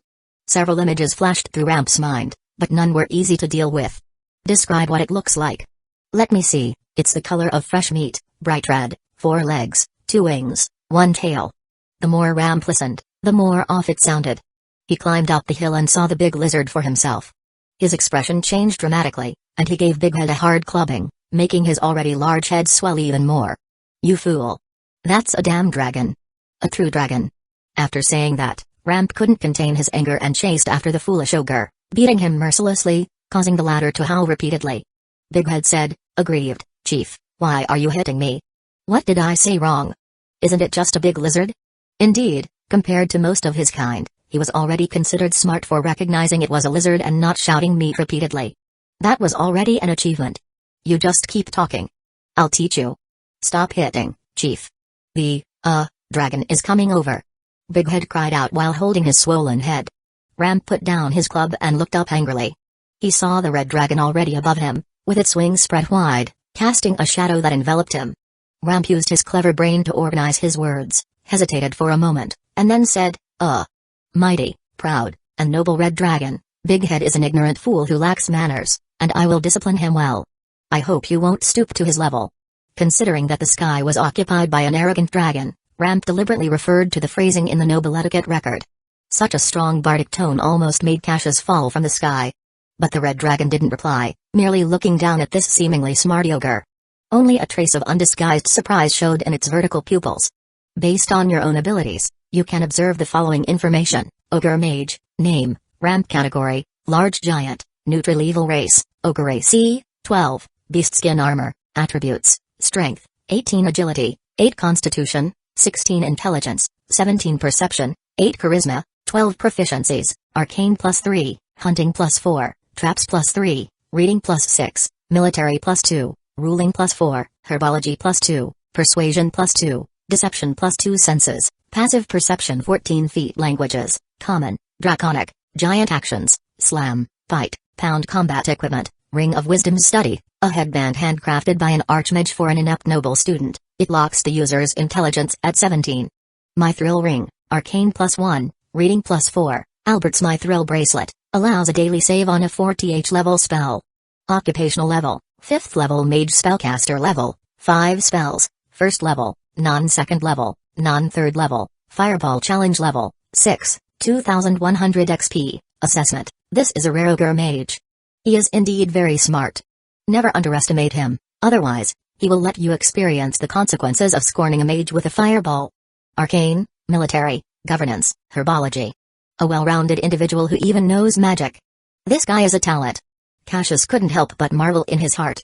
With an intelligence of 17, he would be considered a sage in any human city and would probably be called a prophet in an orc tribe. It's a pity that in an ogre tribe, which does nothing but eat and sleep, he would only become an overworked leader finding food for his subordinates. The intelligence headband could be considered divine gear for the early stages. If Cassius were a mage right now, he would do anything to get it. Unfortunately, he had chosen the path of a magician and did not plan to cross-class for the time being. For now, it was better to recruit a mage follower. The multiverse was vast and full of infinite possibilities. If even an ogre could become a mage, what wasn't possible? The air grew a bit tense. The red dragon and the ogre faced each other, one high and one low, staring each other down. Ramp, watching the seemingly contemplative red dragon, gripped his club tightly, sweat forming on his brow, and began preparing to construct a spell prototype in his mind. Chapter 12 Arcane Priory. In the tense atmosphere, Cassius finally spoke. I see you have remarkable bones and exceptional intelligence. You're quite a talent. No, a magical talent. Would you be willing to become my retainer? Ramp heaved a sigh of relief and stopped casting the fireball technique. He responded flatteringly, from the perspective of submitting to the strong. Of course, I am willing to become your retainer. After all, you are a powerful red dragon. But before the red dragon could reply, he tentatively looked up and said in a low voice, however, I would also like to know, what benefits do I and my tribe get from becoming your retainer? This ogre is really hard to fool, quite the smarty. If it were any other red dragon, he would have been roasted to ashes with one flame breath. But not me, I have an eye for talent. Cassius couldn't help but internally comment. Given the rarity of spellcasters, the red dragon decided to show some deference to this ogre. He adopted the posture of a former life leader giving a speech, and began slowly, I can tell, you are different from the usual ogres, you are very intelligent, seeking knowledge and wisdom. Ramp nodded somewhat appreciatively. Who could understand the bitterness of staying amidst a bunch of ogres who only knew how to eat? But do you really wish to spend your life eating and sleeping in this narrow valley? Are you willing to only keep company with these tribe mates, waiting for the day when adventurers break into the valley and turn you into bounty? Seeing the ogre somewhat moved, Cassius intensified his efforts, tempting the ogre like a devil from hell. Don't you want to wield greater strength, see broader horizons, and have your name sung by bards? Submit to me, I can provide you with endless food, unimaginable power, knowledge as vast as the stars, to truly realize your potential. I will build a great empire. The red dragon paused for a moment. Imagine, you will be a part of my grand blueprint. Cassius's promises grew increasingly grandiose, figuring that the more the better when it came to boasting. I. The ogre was so excited he couldn't speak. Ram pondered, a hint of hesitation in his eyes. These words had a significant impact on him, making him, for the first time as an ogre, start to consider if there was more to life than eating. The ogres had already gathered around but were afraid to disturb their leader. Yet when they heard the word food, they couldn't help but cheer, submit. Submit. Food. They didn't understand much else but knew what food meant. Now, I need an answer. Are you willing to become my retainer? Cassius's tone was impassioned. Finally, Ramp's gaze grew resolute. He raised his head, his plump body half kneeling, and solemnly said, Witness this, gods. I, Ramp, Lord of the Ogres of Gluttonous Valley, the smartest ogre in the world, am willing to become your retainer and conquer this world for you. The red dragon wasn't moved by this somewhat magnificent pledge of allegiance, he only felt a bit parched. He thought to himself that this smarty had stayed in the mountains too long, not having experienced the hardships of human society. Even with an intelligence of 17, he could be fooled. Cassius, your master, remember this name well. Yes, my noble master, I am willing to be your sword in hand, your shield in front, to charge into battle. The ogre spoke passionately, still wanting to continue his lines, seemingly already lost in the fantasy of the great blueprint. Don't speak like that. Cassius interrupted Ramp's impromptu performance. An ogre standing 3 meters tall and weighing a ton speaking in such a bard-like tone sounded very odd. Yes, master. The ogre mage wiped the sweat from his forehead. Oh. The ogres cheered again, waving their assorted wolf fang clubs, wooden hammers, and big bone clubs. In truth, they didn't know what had happened, only vaguely understanding that there seemed to be a new boss on top. And according to the second smartest ogre in the tribe, Big Head, they would get to eat more, which made these gluttonous creatures very happy. We have a new boss. The smartest ogre in the crowd, Big Head, cheered. Ramp solemnly corrected, not a new boss, he is master, or call him his majesty. Okay, old boss. Ramp, unable to bear it any longer, raised his big club again. Old boss, why are you hitting me again? Ouch. While leading the ogres to move into the territory, the red dragon curiously asked the ogre mage, where did you learn magic and those books from? Ramp scratched his head for a moment before answering, a few months ago, I ate a mage in a carriage, tender skin, very tasty. There were many books in his carriage. As he recalled, this ogre couldn't help but lick his lips, a look of ecstasy appearing on his ugly face. It seemed that even wisdom couldn't change the gluttonous nature of these ogres. Under my command, refrain from eating humanoid beings. Yes, master. Ramp's expression was somewhat disappointed. Those mages with tender skin were obviously very tasty, but for the sake of the great blueprint in his heart, he had to accept this harsh demand for an ogre. However, for Cassius, it was a necessary requirement, not out of pity, but because he planned to recruit a large number of players. If his retainers kept their cannibalistic habits, they might end up being hunted by the players. By the way, take me to see that carriage. The red dragon's expression was somewhat peculiar. He roughly guessed what had happened. Following Ramp to a hidden spot in the valley, Cassius saw the wrecked carriage. Although it had been abandoned for a long time, the exquisite gilded decorations still exuded an aura of luxury, and a gilded emblem was set on the carriage's inner wall, depicting an eye symbolizing true knowledge and two crossed magic wands. As expected, it's the Arcane Priory, and it's a high member emblem. Such a waste. Cassius remarked privately. The Arcane Priory, a renowned mage organization founded by the famous Archmage Trafalgar. Members regularly gathered to share spell knowledge, exchange research results, and sometimes seek assistance in eliminating evil. Their branches spread throughout Eraser, with one possibly in Anzada. Cassius marveled at the unpredictability of the goddess of fate. An aristocratic mage apprentice, highly anticipated as a member of the Arcane Priory, bearing the hopes of many, with limited spell abilities, yet suffering from the arrogance typical of mages. He defied orders, refused family help, stubbornly embarked on an adventure alone, possibly uttering youthful words like, "My fate is mine to decide."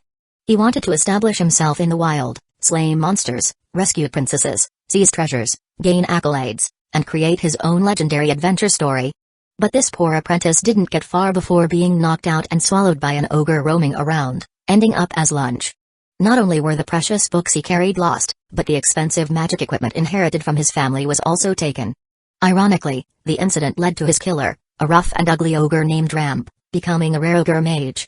Chapter 13, Subduing Retainers. Cassius walked forward and pressed the emblem on the carriage wall. Using a spell, he infused it with a bit of fire element. Instantly, words appeared in the burning flame. Anzata branch cordially invites you to join. Gathering date, December 1st, 1723. Location, Strathholm Fortress. Teleport coordinates, an emblem of the Arcane Priory. Interesting. This gathering should be in a few years, Cassius remarked with satisfaction as he put away the emblem. What about those books? The red dragon then asked. They're here, all hidden. I was afraid those fools might use them for cooking fuel. Ramp awkwardly laughed, pushing aside a heap of bones to reveal a box of golden silk nanmu filled with exquisitely packaged books inside. Noble Military Training Code, How to Build an Attractive Army, Fool's Guide to Fireball Spell Apprentice Encyclopedia, How to Explain the Magic Web to Your Son Sean's Adventure Log, Bard's Court Poetry Collection, How to Become a True Noble, How to Survive in the Wilderness, A Complete Guide to Wild Herbs, Power and Strife, A Chronicle of Court Intrigue in the Arcana's Kingdom, Appreciation of Giant Women. Seeing this array of absurd books, Cassius was left speechless. He finally understood why the ogre before him spoke in such a bizarre poetic tone and realized that the young noble mage apprentice died unjustly. Even if he hadn't died in an ogre's stomach, he would have succumbed to his own peculiar hobbies. Not bad. Keep collecting. Cassius still found himself at a loss for words and could only offer a perfunctory compliment. Ramp awkwardly scratched his head. The red dragon saw, for the first time, how bashful could appear on the face of a 3-meter-tall, 1-ton ogre. Ramp, I need you to build camps and fortresses in Giant Valley. And here, this will become the base for my retainers. In the future, it will no longer be called Giant Valley, it will be known as... The red dragon thought for a moment and finally chose the name that Cassius from his past life had given it. It will be called Ashen Nest. Yes, master. Ramp's face was full of excitement, imagining once more the blueprint for world conquest in his mind. Unfortunately, the noisy ogres beside him, oblivious to the wisdom that set him apart, shattered his daydreams unceremoniously. Boss, when are we eating? Yeah, my stomach is so empty I can see my toes now, the ogre named Longfang grumbled discontentedly, its yellowing tusks trembling up and down. Eat, eat, eat. You only know how to eat. Get to work. Ramp waved his wooden club menacingly. But aside from the outrageous ones, Ramp, or rather, the young noble's collection of books, did hold valuable knowledge.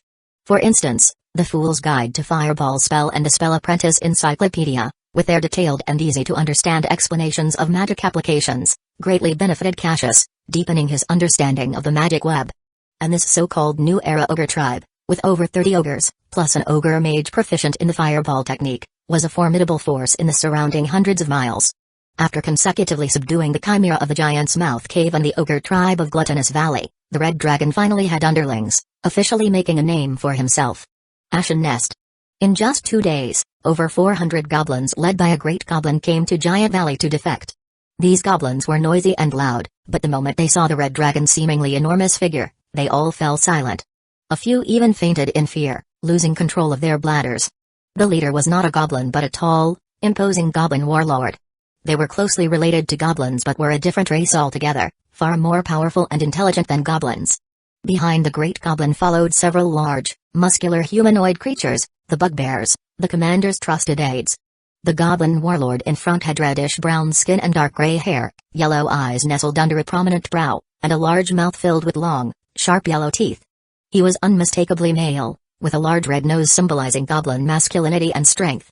At this moment, he knelt on one knee before the red dragon, his expression humble. Cassius looked down at him imperiously. Based on your strength, you acquire the following information: Goblin Commander, Medium Humanoid, Goblin Kind, Lawful Evil Race, Great Goblin AC, 17, Half-Plate Armor, Strength, 14 Agility, 13 Constitution, 14 Intelligence, 12 Perception, 10 Charisma, 11 Senses, Dark Vision 60 feet, Passive Perception 10 feet. Skill Proficiency, Ruling +6, Hunting +4, Military +4, Building +4. Language, Common, Goblin Trait, Army Advantage, Military Regiment Actions, Multi-Attack, Great Sword, Leadership Challenge Level 4, 1100 XP. Assessment: when the war horn sounds and the catapults launch giant stones, the great goblins march onto the battlefield, their boots thundering across the land. Settlements and residents on the fringes of civilization often find themselves battling these humanoid invaders to stave off their insatiable hunger for conquest. The red dragon stared at the leading great goblin, speaking slowly. "Why do you want to become my retainer?" The great goblin kept his head lowered, his expression unchanged. Goblins always submit to the strong. He paused, then added, "Especially since you are a powerful red dragon, your desire for conquest is unending. And I can demonstrate my talents under your command." The red dragon narrowed his eyes. "Why should I trust you, a mere goblin?" The great goblin did not cling to the racial slur, speaking each word firmly. "I will prove my loyalty with blood and fire." Cassius pondered briefly and decided to accept these goblins too. After all, his territory was still in its nascent stage. Some goblins as cheap labor were essential. Moreover, among them was a quite capable great goblin. The conquest desire of great goblins was extreme. Their strong lust for war often meant they did not survive to die of natural causes. Having him command the troops was far better than the half-baked skills the ogres learned from the noble military training code. "Well said, but we'll see how things go. I will allow you to enter my territory. Go find my retainers, they will tell you what to do. I obey your command." Upon hearing that they were accepted by the powerful red dragon, the goblins erupted in joyous cheers. These goblins were weak, generally standing just over a meter tall. A single goblin could not even contend with an ordinary human farmer alone. They survived in the wilderness only by clustering and attaching themselves to stronger beings. And now, they had latched onto the sturdiest pillar, a red dragon. No wonder these goblins were so ecstatic. Chapter 14, Leader Struggle. After nearly a month of recuperation, the red dragon's territory was thriving. Under Rump and the great goblin's command, the goblins and ogres had already piled up a simple stone fortress within the giant valley. The city walls stood over 5 meters high, with watchtowers placed at higher terrain. Named Rock Fortress by the well-read Ramp. This made the valley, already easy to defend and hard to attack, become even more indestructible. Even if a human formal army attacked, the red dragon was confident in keeping them out. "Get to work, no slacking off," a 3-meter-tall ogre shouted from the top of the watchtower, looking downward. However, the wooden watchtower appeared so fragile under the ogre's large and fat body that one could even hear the wood creak as if lamenting for the half-ton weight it bore. Heave-ho! The ogres lifted giant logs, laboriously transporting them upwards to serve as the framework of the rock fortress watchtowers. As close relatives of giants, ogres had immense strength. Besides their greed and laziness, they were excellent laborers. And the goblins, already accustomed to building camps, worked in groups of over 400, cooperating with the immensely strong ogres. Under the command of the intelligent Ramp, with an intelligence score of 17, and the leadership of the great goblin, building a simple fortress was relatively easy. Beneath the 5-meter-high city walls, a group of goblins was swinging pickaxes, vigorously chiseling away at the rocks. "Hurry up! You're hitting my foot." As creatures known for their laziness, they often slack off. However, ever since an angry ogre overseer had smashed a pretending-to-sleep goblin into a pulp, such incidents had ceased. After all, Ramp's lessons were just a momentary pain for the slow-witted ogres, but for the goblins, it meant a lifetime's end. They knew this well. "Woo-oo, what was that?" The working goblins all looked up, startled by the enormous shadows in the sky. In the distance, several massive figures flew closer, like a giant black cloud. There were more than 10 bipedal wyverns. They merely felt the call of their dragon bloodline, gathering together to see if there was an existence worthy of their allegiance. The largest among these wyverns was over 7 meters long, fierce and menacing, comparable in size to Cassius, though far slimmer than the red dragon. Unlike the true dragon, they had 2 scaled legs and a pair of sturdy wings instead of 4 limbs and 2 wings. The wyvern's tail was strong and ended with its most potent weapon, a venomous stinger. This potent wyvern toxin could incinerate the victim's heart and arteries, making hunters and adventurers often covet its venom for alchemical concoctions and weapon poisonings. The bipedal wyverns landed, setting their front limbs on the ground, and pulled their wing membranes close to their bodies. They descended, roaring, summoning the master of this place. The nearby goblins scrambled in panic, fearing being eaten or crushed by the bipedal wyverns, and fled in groups. They were simply too weak. A slight motion from these powerful creatures could easily kill them. Meanwhile, the ogre mage stood alert on the fortress walls, already beginning to construct a fireball spell model. The chimera within the cliffside cave also became alert, its 3 heads displaying different expressions. "Master, there's a group of wyverns." Roar. The red dragon flew out from the giant's mouth cave, letting out a long, resonant roar, landing before the wyvern group. "Submit to me," Cassius said. The wyverns roared noisily, then bent their long necks, lowering their heads in submission. However, the largest wyvern among them, seeing the red dragon before it was only in its adolescent stage, comparable in size to itself, dared to let out a challenging roar. Clearly, it was driven by the rare chance to become the leader. A leadership challenge? An ancient tradition among dragonkin. The two would duel, and the victor would become the leader, while the defeated would be driven away. But for a proud pure-blood red dragon, a lowly bipedal wyvern issuing such a challenge was an utmost insult. If Cassius were a fully grown red dragon, he would have been so furious he'd be steaming with rage, eager to tear it apart. "You made the worst choice," Cassius snarled, his anger focused on his smaller size. How much longer before he could make these creatures submit with a mere roar like an adult red dragon? "And I will grant you death." The red dragon flapped its wings and soared high, looking down at the wyvern from above. "Based on your strength, you can observe the following information. Wyvern large dragon-type creature, unaligned AC, 13, natural armor, speed, 20 feet, flying 80 feet strength, 19 agility, 10 constitution, 16 intelligence, 5 perception, 12 charisma, 6 skill proficiency, perception +2, hunting +4 senses, dark vision 60 feet, passive perception 14 language, understands draconic action skills, multi-attack, biting, claw attack, stinging challenge level, 6, 2300 XP, assessment. Sometimes, travelers in the wild can look up to see wyverns flying with prey in their clutches. These relatives of giant dragons also hunt within dense forests and caves. They are ruthless hunters, and their appearances often spread waves of panic along the borders of civilization. The wyvern on the ground arched its long neck slightly and lifted its fierce head, letting out a challenging hiss. The sound was hoarse, more like that of some kind of serpent. Hiss. Next, the massive bipedal wyvern spread its front limbs and took off, its strong tail swaying in the air, the sharp stinger on its end glinting coldly. Flame breath. Before it could fully leave the ground, the red dragon spouted a scorching cone of flame from its mouth, aiming right at the wyvern's body. The bipedal wyvern hurriedly adjusted its body in midair, angling its wings to claw at the ground in an attempt to escape the attack, but it couldn't evade being hit by the blazing flames. Its chest scales were charred black, the skin and flesh underneath scorched by the intense flames, leaving it in a miserable state. A woo-oo, the wyvern let out a wail of pain, but it quickly supported itself with its front limbs and wobbled back into the air. There wasn't much time left, for the red dragon's next breath was imminent, its throat already glowing with an orange-yellow light, like an erupting volcano. Boom, with another whoosh of flames raging through the air, another scorching stream of red flames descended from above, tracing the wyvern's flight path. The heat from the flames caused the nearby air to twist and tremble, leaving the wyvern in terror. All it could do was desperately flit about, dodging in the air with no means to counterattack. Chapter 15, Monster Lord. Finally, the flames temporarily stopped. Perhaps it was deliberate, or perhaps it was due to a lack of reserves. Yet the red dragon still hovered high in the sky, coldly watching the wyvern below. By now, the wyvern had been burned all over, its body covered in dirt and grime, showing no trace of its former aggressive stance. But its innate recklessness and combativeness did not cause it to think about fleeing despite its injuries. Instead, it was furious with shame. Roar. The bipedal wyvern let out an almost frenzied roar as it vigorously flapped its wings, charging straight at the red dragon in the sky. Its thick tail curved slightly, muscles tensed in an instant, with sharp tail spikes ready to pierce and inject deadly wyvern toxin upon contact. Just as it was about to pounce, touching the red dragon's scales. Thunder wave, draconic, boom. A sudden thunderclap echoed in the clear sky.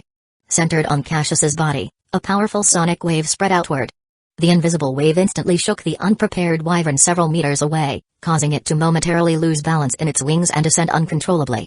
The goblins watching below covered their ears in panic, with some even hiding behind stones, too frightened to look up. As the wyvern plummeted down from the sky, Cassius continued to experiment with his spell. Witchcraft arrow, a blue energy spear, entwined with shattered magic, shot out from the red dragon's maw, rapidly targeting the nearby wyvern. The wyvern, unable to evade, was struck by the incoming energy spear midair, its scales crackling with the lightning energy, plunging its already scarred body into extreme pain. But this was not the end. A lasting electric arc formed at the impact site, linking the red dragon and the wyvern. It incessantly channeled magical lightning, even causing weak arcs to coil around the wyvern's body. Boom! The wyvern crashed to the ground, black smoke rising from its body, rolling weakly a few times. It's going to crash down. Help, run! The goblins were scared out of their wits, scattering in all directions, yet a few could not escape being crushed by the massive body of the wyvern, ending their lives. Cassius did not care. He just gracefully descended. Step by step, he walked up to the wyvern. There were over a dozen wyverns that had submitted to him. This wyvern was not crucial to him, rather, it was a perfect target to make an example of. Ugh! The bipedal wyvern weakly lifted its head, letting out a feeble whine, trying to express its submission at this last moment. But the red dragon extended a strong claw, pressing it against the slender neck, and then applied force. Crack! The sound of bones breaking echoed abruptly. The wyvern's head remained in its terrified expression, but it was completely lifeless. The more than 10 bipedal wyverns that had come together were instantly terrified, quickly flapping their wings and gathering around the red dragon. The bipedal wyverns bent their long necks, lowering their ferocious heads, emitting low growls from their throats, demonstrating their absolute submission to the stronger dragon. Cassius Claudius Norxius, your master, Draconic. Roar! The red dragon stood on the wyvern's corpse, letting out a long howl towards the sky. The wyverns, sensing the situation, followed suit, raising their heads and howling, a cacophonous and hoarse sound, as if celebrating the birth of a new king. After a long while, the red dragon finally released the dead wyvern underfoot, ordering the wyverns to reside in the stone caves of the valley cliffs. Cut off its head and hang it on the wall. Make arrows out of the toxin in its tail. The red dragon casually commanded. Yes, my mighty master, your power is unmatched. A great goblin, waiting by the side for orders, flattered Cassius and then drove his goblins to do the work. My lord, I am afraid it's still alive. The goblins trembled, afraid to approach the massive corpse. Useless. What good are you? Dolores, enraged, turned an even deeper shade of red and brandished his whip. Faced with the ensuing scolding and whipping, the goblins had no choice but to overcome their fear and step forward. The chimera in the cave watched the dead wyvern from afar, a trace of fear in its eyes. Ramp gazed at the wyvern's corpse, marveling at the red dragon's might, and rejoicing in the easy victory. The master will surely conquer this world. The big-headed ogre beside him whispered in his ear, Boss, that big lizard has so much meat, can the brothers have some? Ouch! Another thumb landed on him. This time, the heavy-handed example proved to be very effective. Although this chicken was a bit too large. After a long absence, a translucent blue screen appeared in front of the red dragon. Achievement unlocked, Monster Lord, you could never imagine what I saw. I sneaked into its lair, and there was no treasure as the legends told. Instead, there were broken bones everywhere. This place is an adventurer's graveyard but a paradise for monsters. From the will of an unknown adventurer. Passive trait acquired, Monster Leader, Charisma +2, Ruling Proficiency +8, Extraordinary Charm, acquired, your power compels monsters to submit. You have gained the ability of Bloodline Gift, allowing you to influence creatures within your territory and create bloodline retainers. A peculiar power surged through Cassius's body. His charisma had increased. Here, charisma was not merely about superficial human looks. Rather, it referred to influence. Even if you were short and ugly, if you possessed extraordinary leadership qualities that made soldiers follow you to conquer the world, your charisma attribute would undoubtedly be high. In the magic-filled world of Eraser, if intelligence represented inner aspects like memory and logic, and perception represented receiving information from the outside and divine influence, then charisma represented the output of influence, whether by eloquence to sway others or innate spellcasting to affect the world. Cassius, a magician, relied on charisma to cast spells, using his connection with the world to influence the magic web and willpower to alter reality. The red dragon deeply felt his tightened connection with surrounding elements, a stronger influence on reality, and an additional thread of fate seemed to bind him to his retainers, allowing him to effortlessly reshape the world. He let out a satisfied roar, flapping his wings, and flew back into the giant's mouth cave. He looked down upon his retainers. With this soft roar, the laboring ogres seemed inspired, raising their logs and cheering loudly. The terrified goblins stared in awe at the sky, as if seeing a deity. Even the chimera, secretly watching from the cave, could not help but lower its head, sensing a powerful aura that compelled it to submit willingly. This was the fearsome influence of the monster lord. In the distant underground mines, kobolds, as if summoned, laid down their pickaxes and instinctively moved in a certain direction. Lizards in their dark camps lit bonfires and began a primal dance. And some terrifying creature lurking deeper within the cave slithered on the ground. Chapter 16 The Escaped Kobolds. Another half a month went by, and snowflakes started falling from the sky over Stormy Ridge. The rock fortress already stood majestically at the entrance of the Ashen Nest, blocking all creatures that dared to trespass. The goblins, who were not tolerant of the cold, hastily set up makeshift camps in the valley, huddling together for warmth, while the ogres enjoyed slightly better accommodations, occupying several large caves where they snored loudly in slumber.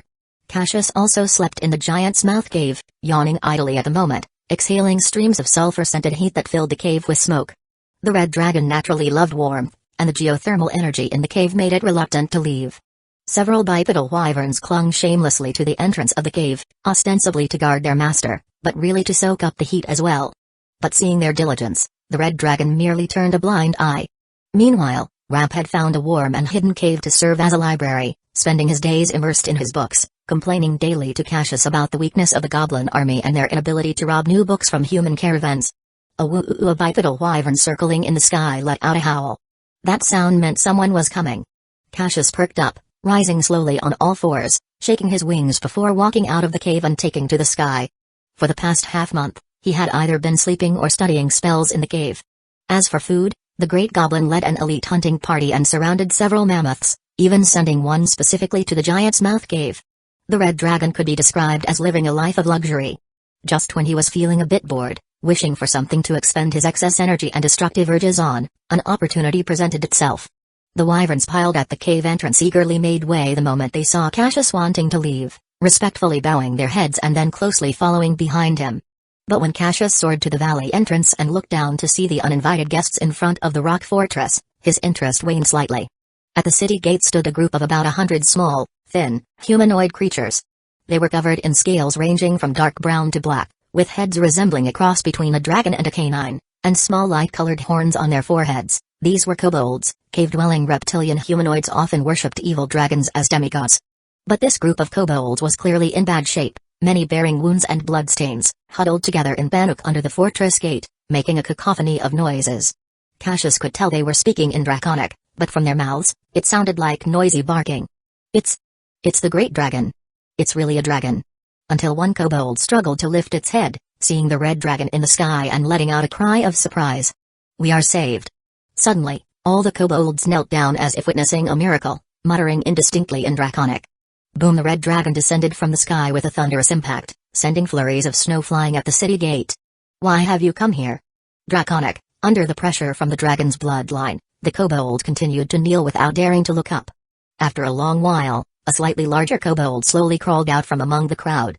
It threw itself at the red dragon's feet, speaking in a barking Draconic with a hint of sobbing. Great dragon, we have come to seek refuge with you. The red dragon coldly gazed at the small creatures before him, as if he could crush them with just a slight move of his body. It was said that kobolds had a trace of dragon blood in their veins and were naturally inclined to serve evil dragons, but their strength was pitifully weak, and with goblins as substitutes, their utility to him was minimal. Seeing the red dragon unmoved, the kobold raised its head stealthily, showing extreme sorrow. Our whole tribe was devoured by that monster, leaving only these few of us alive, and we felt your immense power, so we came to seek your protection. Hearing the mention of the so-called monster from the kobold's mouth, Cassius finally showed a bit of interest. If I take in you weak kobolds, what can you offer me? Seeing a glimmer of hope, the kobold's eyes brightened, and it quickly said, gold. We can bring you lots of gold.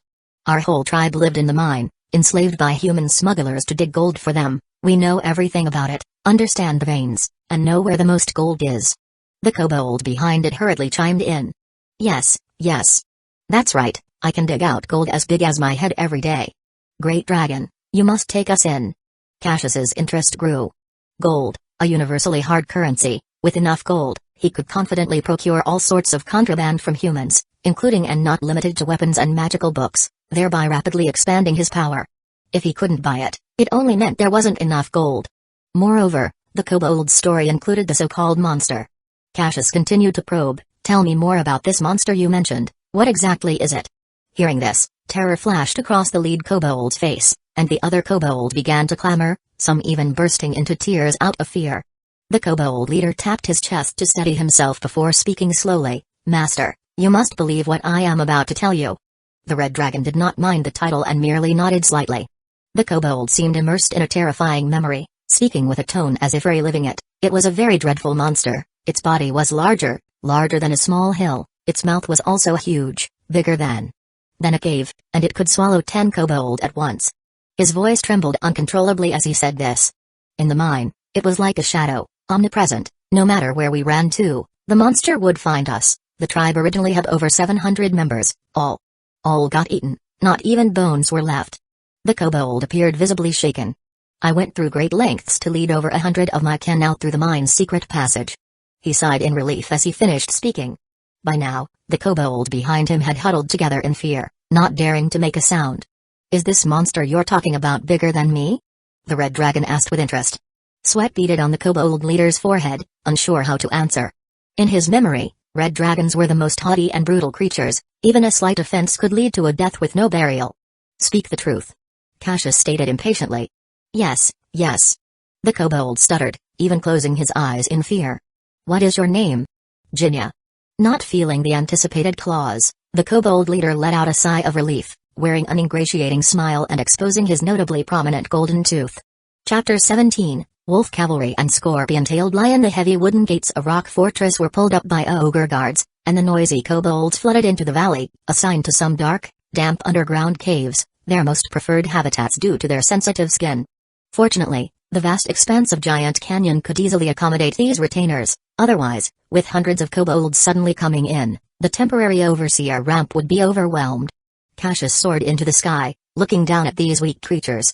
Based on your strength, you can see the following information. Kobold, small humanoid, kobold, lawful evil AC, 12 speed, 30 feet strength, 7 agility, 15 constitution, 9 intelligence, 8 perception, 7 charisma, 8 senses, dark vision 60 feet, passive perception 8 feet. Languages, common, draconic proficiencies, construction +4, traps +4, digging +6, stealth +6 traits, sunlight sensitivity, pack tactics actions, dagger, sling challenge level, 1 out of 8, 25 XP, assessment. Kobolds use their talents in burrowing and trap making to compensate for their physical deficiencies.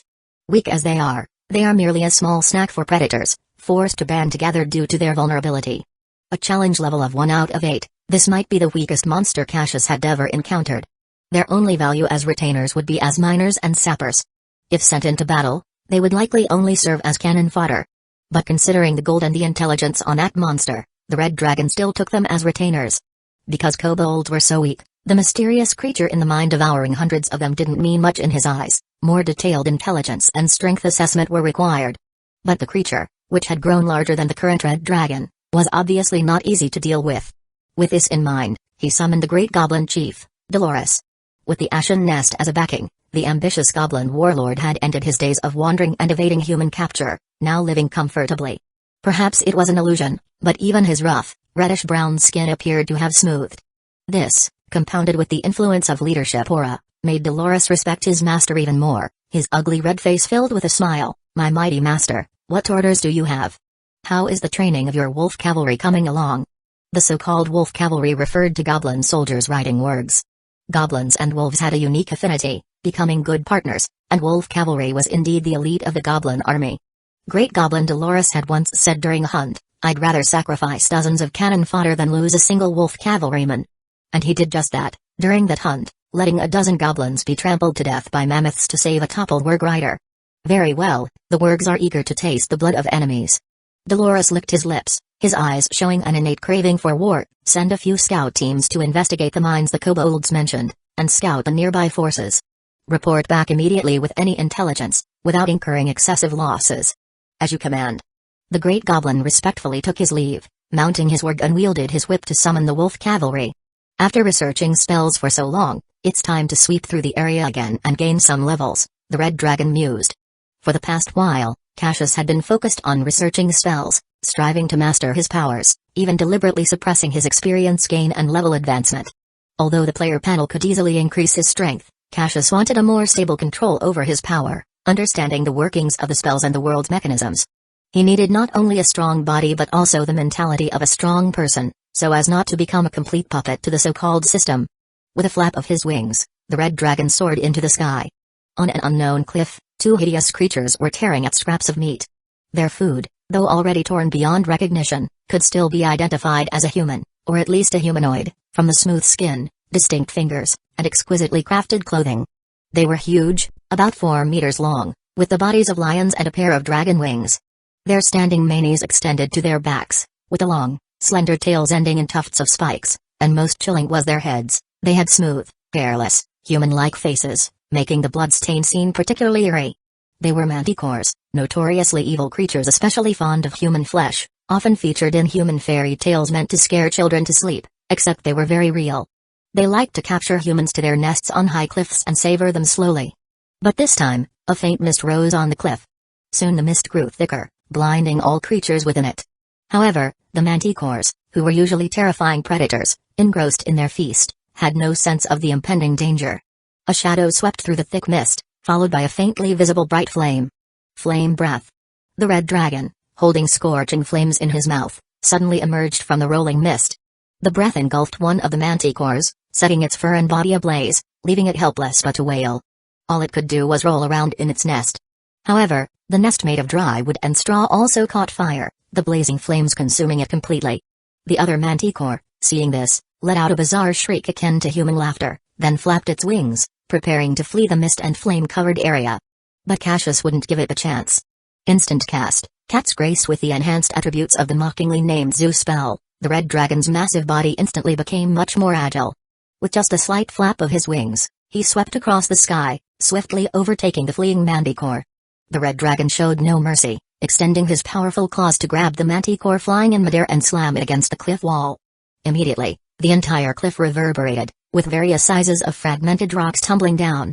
The manticore let out a faint whimper, a plea for mercy. I yield. Tears flowed from the human-like face, showing a begging expression, but this demeanor appeared particularly strange to any creature with normal aesthetic sense. Crack! The red dragon exerted force with his claws, mercilessly breaking the manticore's spine. He released his grip, letting the massive and ugly body naturally fall, followed by smaller rocks. A thud and the sound of rocks hitting the ground echoed from below, followed by faint struggling sounds, then silence. The red dragon stood atop the cliff, watching the mist-covered ground below. In the future, I need to capture human cities and host the arrival of players. I require retainers who can be managed, at least able to suppress their wild instincts. As for scaring people, I have the chaotic evil chimera for that. Besides, these things are just too ugly. As the mist cleared, Cassius looked at the twisted human face on the ground and couldn't help but sneer. Chapter 18 Advancement and News. The translucent screen slowly unfolded. You killed the scorpion-tailed lion and gained 700 XP. You killed the scorpion-tailed lion and gained 700 XP. Occupation level increased to level 4. Cassius couldn't help but feel excited. In the Eraser system, improving one's strength was extremely difficult. And every 4th level was almost a qualitative leap for general professionals, significantly enhancing their strength, making it a considerable leap in the early stages. Choose to enhance sorcerer level. You can choose to increase your attribute points by 2. Cassius pondered for a moment and decided to allocate all his attribute points to charisma to enhance his spellcasting ability. The attribute points obtained in the early stages could only augment attributes below 20, and the original strength level of the red dragon was too high to be augmented. Choose to increase charisma to 18. You obtained an extra feat, combat casting, general feat, casting or using spell-like abilities while in defense, captured, or suppressed states gives bonuses to concentration. Due to the dragon bloodline, you obtained the Dragonkin's extra feat, maximized breath weapon. Once a day, the dragon could choose to unleash its most powerful breath weapon, with 3 times the power of the original breath weapon, requiring 25 to 45 seconds of charging time. Within the preceding hour, the dragon must not have used its breath weapon, and the energy consumed in this attack would prevent the dragon from using another breath attack for at least 2 hours thereafter. Due to the dragon bloodline, you obtain the Dragonkin's extra feat, targeted breath attack. Once a day, the dragon could target specific targets with its breath attack, instead of causing the usual carpet bombing area effect. The dragon could also choose up to 10 individual creatures to aim at and unleash small, focused breath attacks on them with its breath weapon. Obtain additional second-tier spells: Misty Step, Phantom Force. Misty Step second-tier spell. You are briefly surrounded by silvery mist and teleport to an unoccupied location you can see within 30 feet. Phantom Force second-tier illusion spell. You designate a creature you can see within spellcasting distance, creating an illusion rooted in its consciousness. The affected target believes in the illusion's authenticity, even suffering direct harm from it. For instance, an illusion manifesting as flames, acidic pools, or magma could burn the target. Obtain additional first-tier spells: Hypnotism, Shield Spell. Several spells appeared in Cassius's mind. His spellcasting ability was further enhanced, and his willpower in reality became more substantial. Cassius had no doubt that with his current spellcasting ability, he could easily toy with the young dragon he encountered previously. The information panel unexpectedly unfolded before him. Red Dragon, Cassius name, Keys Claudius Norixius template, NPC, 9 years, 115 days, 7 hours until server opening, category, Large Dragonkin, Lawful Neutral Race, Young Red Dragon AC, 22, Natural Armor, Gilded Scales, Base Attributes, Strength, 23 Agility, 11 Constitution, 20 Intelligence, 12 Perception, 12 Charisma, 18 Skill Proficiencies, Arcana +4, Deception +4, Persuasion +4, Ruling +8, Stealth +6, Perception +8, Hunting +4, Fugitive +4, Knowledge, Future, +4 Damage Immunities, Flame Senses, Blind Sight 10 feet, Dark Vision 60 feet, Passive Perception 16 Language, Draconic Actions, Bite, Clawing, Tail Attack, Fly, Enhanced Breath Attack, Flame, Special Abilities, Maximized Breath, Flame, Targeted Breath, Flame, Gilded Carapace, Bloodline Gift Feats, Gilded Scales, Maximized Breath Weapon, Targeted Breath Weapon,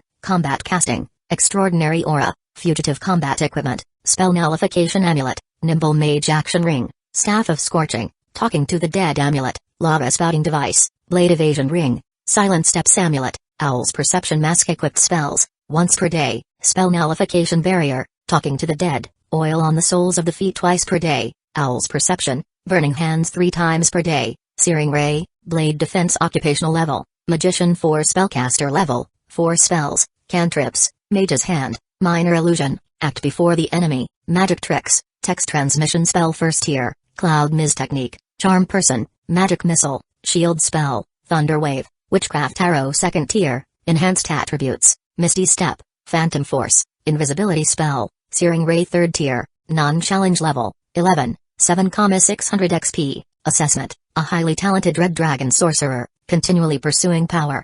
Terrifying. Generally, dragon sorcerers are driven by a desire stronger than wealth and power. They seek to master themselves and the power brewing within them. They pursue the most mysterious and dangerous knowledge, touching upon the most undisturbed elements firsthand. Reaching challenge level above 10, they acquire a unique title. So, it looks like I am considered a minor boss. Cassius thought to himself. He needed to continue enhancing his strength. Legend had it that Cassius in his previous life, after signing a pact with the demons, was covered in heavy red-black armor, with eyes blazing with the flames of abyssal revenge.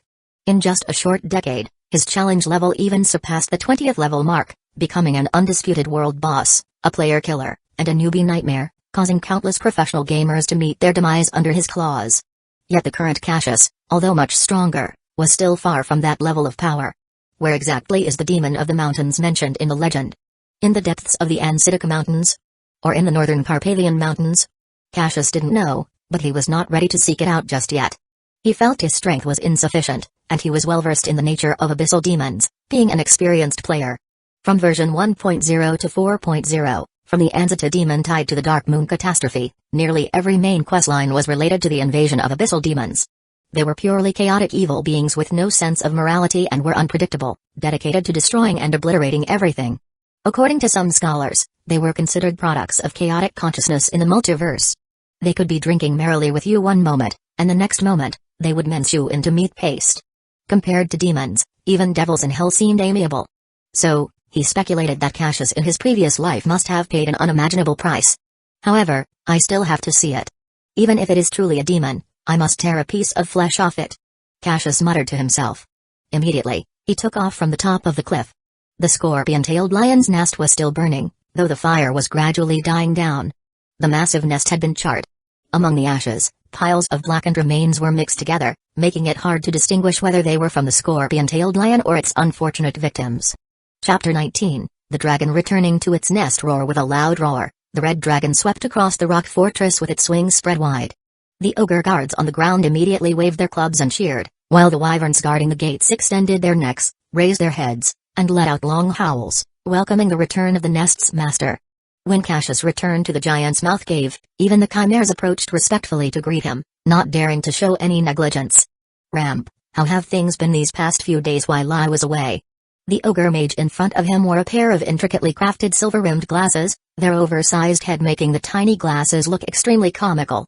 Ramp deliberately pushed up his glasses, unrolled the scroll in his hand, and while carefully examining it, said, "Currently, there are 38 ogres in the Ashen Nest, 435 goblins, 26 wargs, 27 bugbears, 121 kobolds, and 15 wyverns." He paused significantly before continuing. 3 days ago, the great goblin leader Dolores dispatched 27 wargs cavalry to the Lost Mine. They suffered heavy losses, with only 6 riders returning, 3 of whom are wounded. The remaining 21 wargs cavalry are all missing. Where is Dolores? He's still over at the goblin camp. The goblin camp overlapped with the kobold's nest, and he's currently leading people to dismantle those pups' dens. The ogre mage chuckled slyly, a cunning glint in his eye. Understood. Continue your spell research. The red dragon's tone was unreadable. Lord Dolores, you can't just tear this down, our little ones need this place to hatch their eggs. The kobold leader with gold teeth forced a smile, looking up at the towering great goblin. Get lost, you mangy pups, don't get in our way. Dolores waved disdainfully. Goldtooth hesitated but ultimately stood his ground. My lord, we specifically reported this to Steward Ramp, and he approved it. Changing it now would be unreasonable. To a war-worshipping goblin, these weak kobolds were worthless, not even qualified to be cannon fodder, let alone their intelligence indirectly causing him to lose dozens of wargs, which had earned him Ramp's repeated ridicule. Thinking of this made the great goblin leader even angrier, his reddish-brown face now even redder. He kicked the kobold away and spat at it fiercely.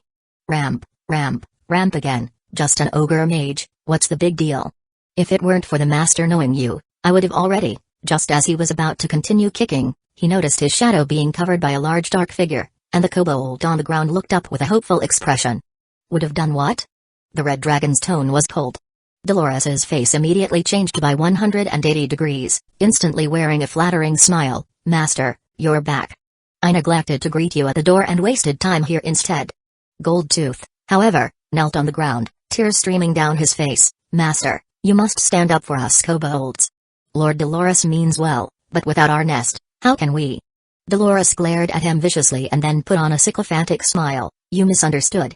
I was supervising the construction of the goblin camp, seeing these kobolds causing trouble, so Cassius couldn't bear to watch this farce any longer and interrupted. Enough.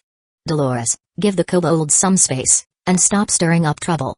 Goldtooth was satisfied, continually offering flattering words until his lips were almost a blur. Great master, your mercy and justice are unparalleled, your might. Go continue building your nest. The red dragon didn't pay much attention to Goldtooth and casually said to Dolores, gather those wargs cavalry. I want to see what caused such a heavy loss. Dolores, hearing the red dragon mention the wargs cavalry, felt uneasy but noticed the dragon wasn't angry and sighed in relief, continuing to carry out the order. With howls, several wargs carrying goblins emerged from the camp and kneeled before the red dragon. The 6 goblins in front looked terrified, most of them injured, and one was even being carried by a warg, its body covered in scorched wounds and healing herbs, looking as though it wouldn't survive much longer. Dolores gripped a whip and commanded sternly, tell the great master what happened. It was a terrifying monster, one goblin said. It ate everyone, another added. It was a shadow. Like the kobold's previous accounts, it described a monster that could devour everything, retain vague impressions of a large shadow in the dark mine, and suggested its immense size. No useful information at all? The red dragon scolded. Seeing the red dragon seemed angry, Dolores cracked his whip loudly, shouting, your cowardly retreat has shamed the master enough. Given this chance to redeem yourselves, can't you offer any useful information? The goblins, though fearful of the whip, knew nothing more. Even their feeble minds couldn't fabricate convincing lies. Dolores looked up at the red dragon, changing his expression to one of servility. Master, please trust me one more time. I will make these wastes useful. Next time I will surely. Just as Cassius was feeling disappointed, The goblin on the warg's back barely opened its eyes, laboriously speaking in broken words. I saw lightning. It could use lightning, blue lightning. The goblin's mind was clouded. But clearly, the lightning had left a deep impression on it. Lightning? And blue lightning? Could it be a blue dragon? However, Cassius shook his head. Blue dragons preferred deserts rather than dark mines. Their proud nature didn't allow hiding in darkness. Moreover, blue dragons were known for their territorial behavior, making it impossible for kobolds and human smugglers to enter their territory. It seems I need to investigate personally, the red dragon thought. Given the current circumstances, sending more retainers would just weaken his forces. Even if wyverns were sent, they would likely suffer the same fate. Cassius wouldn't let the gold mine slip through his fingers. Chapter 20, The Baron's Fury. Late at night, at the Baron's mansion. Wham! A pair of pale hands slammed heavily on the tabletop. Useless. You're all useless. The man cursed loudly, spittle flying. His face was harsh, shadowed with malice, and his gaunt frame was wrapped in formal attire. On his chest was pinned a delicate, small insignia, carved with the emblem of an eagle and swords. Anyone knowledgeable would recognize it as the Northwind Eagle, the crest of the Rachman family. His name was Todd Rachman, one of the old duke's overlooked sons, perhaps the 12th son, assigned barony over a remote and insignificant place. The man standing in front of the table was Hart, a robust middle-aged man who had once been a slave trader but transformed himself into the Baron's steward. Sir, I also had no choice. So you tell me all the kobolds escaped?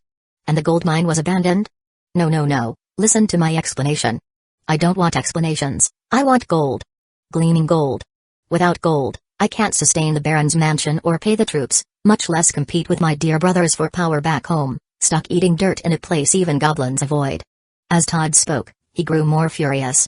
In his rage, he kicked the man in front of him, completely disregarding the so-called noble etiquette.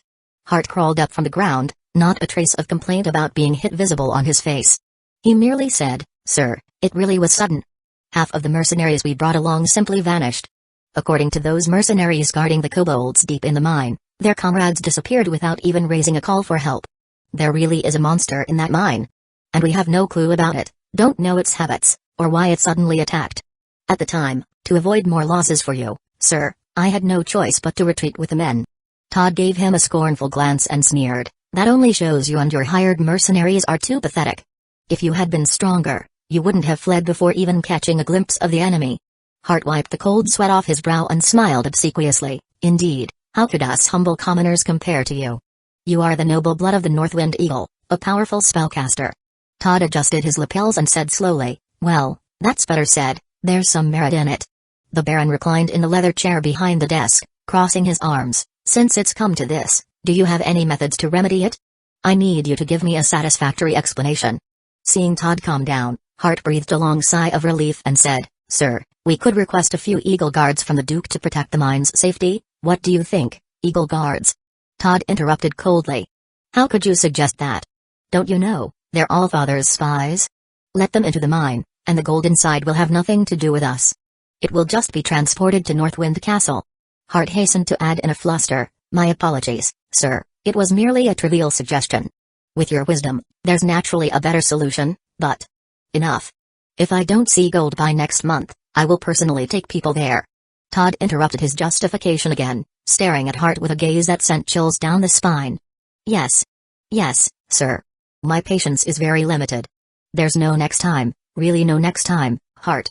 Todd's fingers drummed rhythmically on the tabletop. Understood, sir, Hart responded quickly, bowing his head, not daring to meet the Baron's eyes. Look up, Hart. Do you really understand? Under command, Hart reluctantly looked up, meeting the Baron's eyes.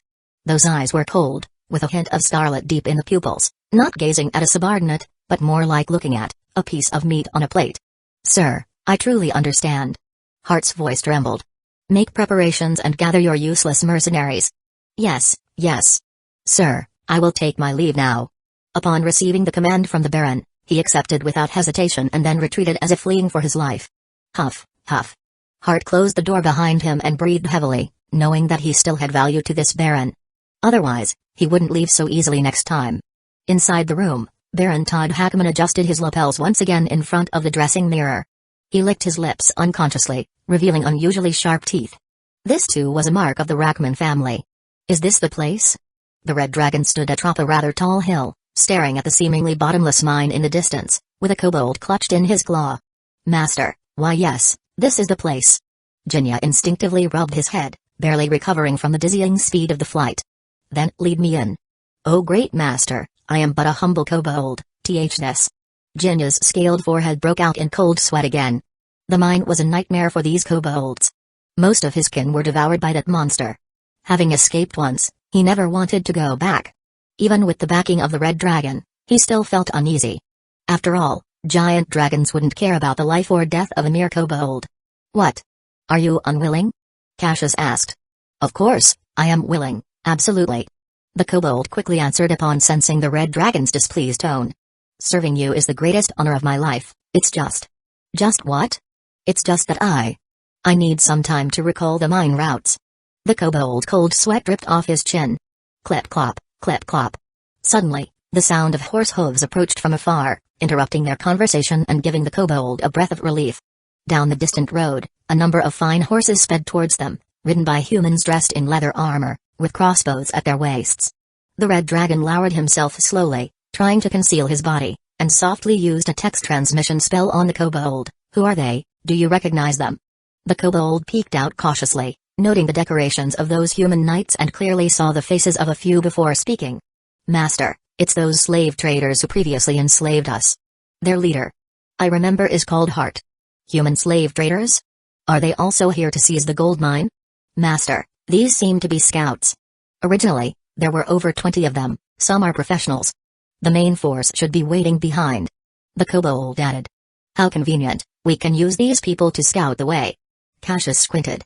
Chapter 21, Exploring the Cave Boss. We barely got out of this hellhole, and now we really have to go back in? The archer warrior Kelu stared at the dark mine tunnel before him, still somewhat fearful.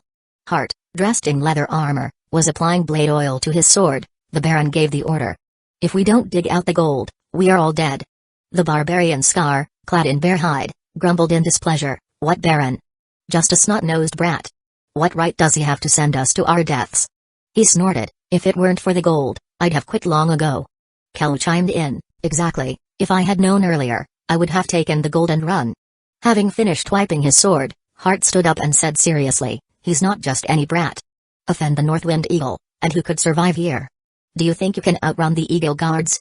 Scar retorted in anger, I don't care about any eagle. Even if giant dragons came, they can't use us as cannon fodder. Hart simply said, save your energy. This job always had our heads on the line. Now that we finally have a legitimate status and a powerful patron, we can't waste it. That accident was just an anomaly.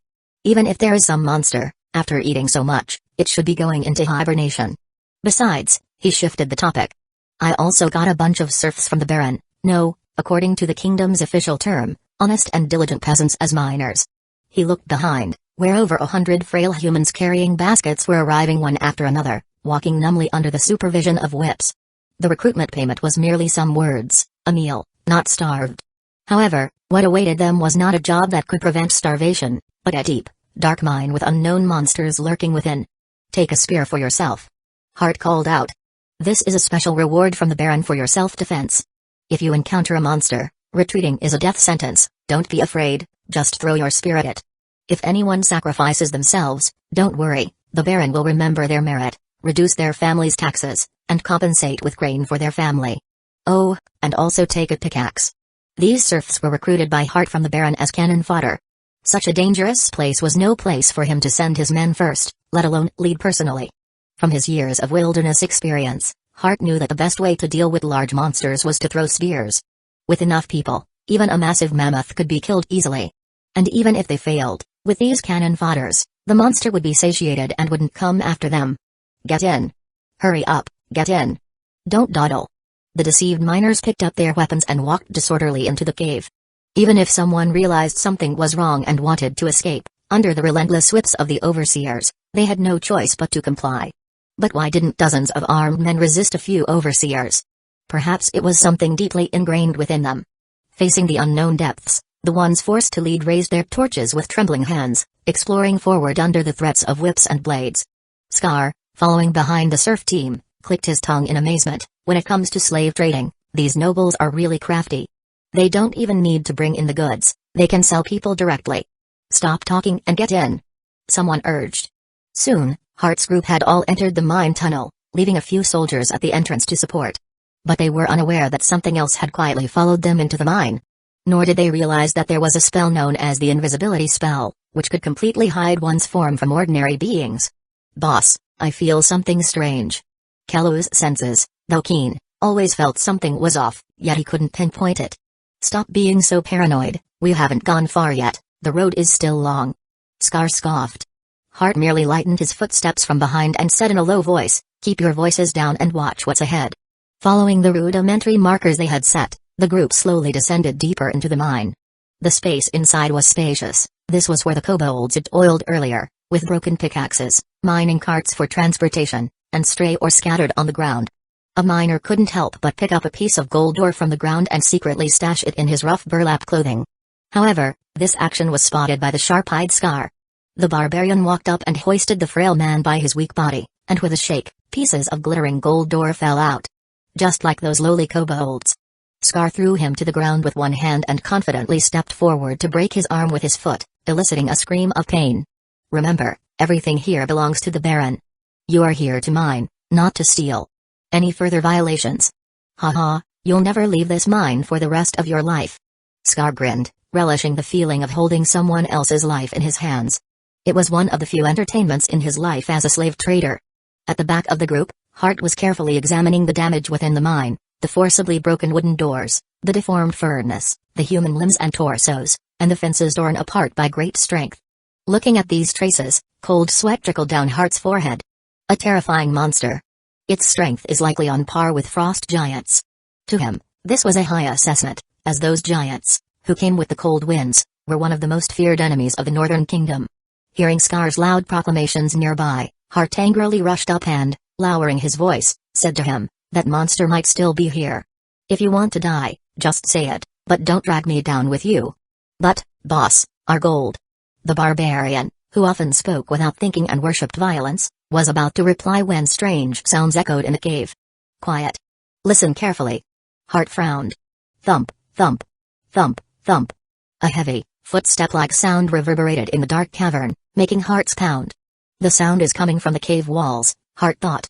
He glanced around the cave walls, but it was still pitch black all around. In front. To the left.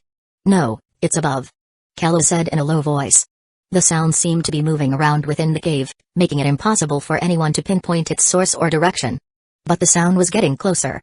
Panic and noise spread through the group, with more people suggesting they return to the surface, and even the overseers couldn't help but become anxious. "Stay calm, pick up your weapons." Hart's back was drenched in sweat. He had never faced the monster this closely before, and the chaotic situation was beyond his expectations. "Don't be afraid, raise your torches. We're doomed. This definitely isn't just an ordinary monster but a terrifying hunter. It's creating chaos to take us all down." Hart thought to himself. Chapter 22, The Cave Game. The constant rustling sound continued without end, making everyone in the dark mine feel on edge. Everyone instinctively quieted down, afraid that something might attack from the darkness, making the sounds in the cave even clearer, mixed with the pounding of their hearts. Suddenly, a huge shadow flashed across the corner of the cave, passing over a certain spot in the crowd. A miner didn't even have time to shout before losing his voice. A gulp. What followed was the sound of something swallowing, crunching food. In the tense atmosphere where you could hear a pin drop, everyone heard this swallowing sound, echoing clearly. Instantly, people's fear almost became uncontrollable. The chaotic crowd instinctively surged towards the mine's exit. Hart squeezed to the center of the crowd, trying to keep his voice steady. "Everyone stay calm. If you see anything unusual, throw your spears there. It's nothing more than a frightened beast in the dark, we just need to." Gulp. As if to slap him in the face, before Hart finished speaking, another clear swallowing sound echoed. Another unlucky soul had lost their life. Instantly, the crowd erupted, fear exploded, survival instincts overwhelmed everything. Don't eat me. There's a monster. There really is a monster. Run for your lives. Damn it, get out of the way. Don't block me." The screams and chaos were incessant. The entire mine turned into a chaotic mess. Even the overseers' whips could no longer control the disorderly crowd.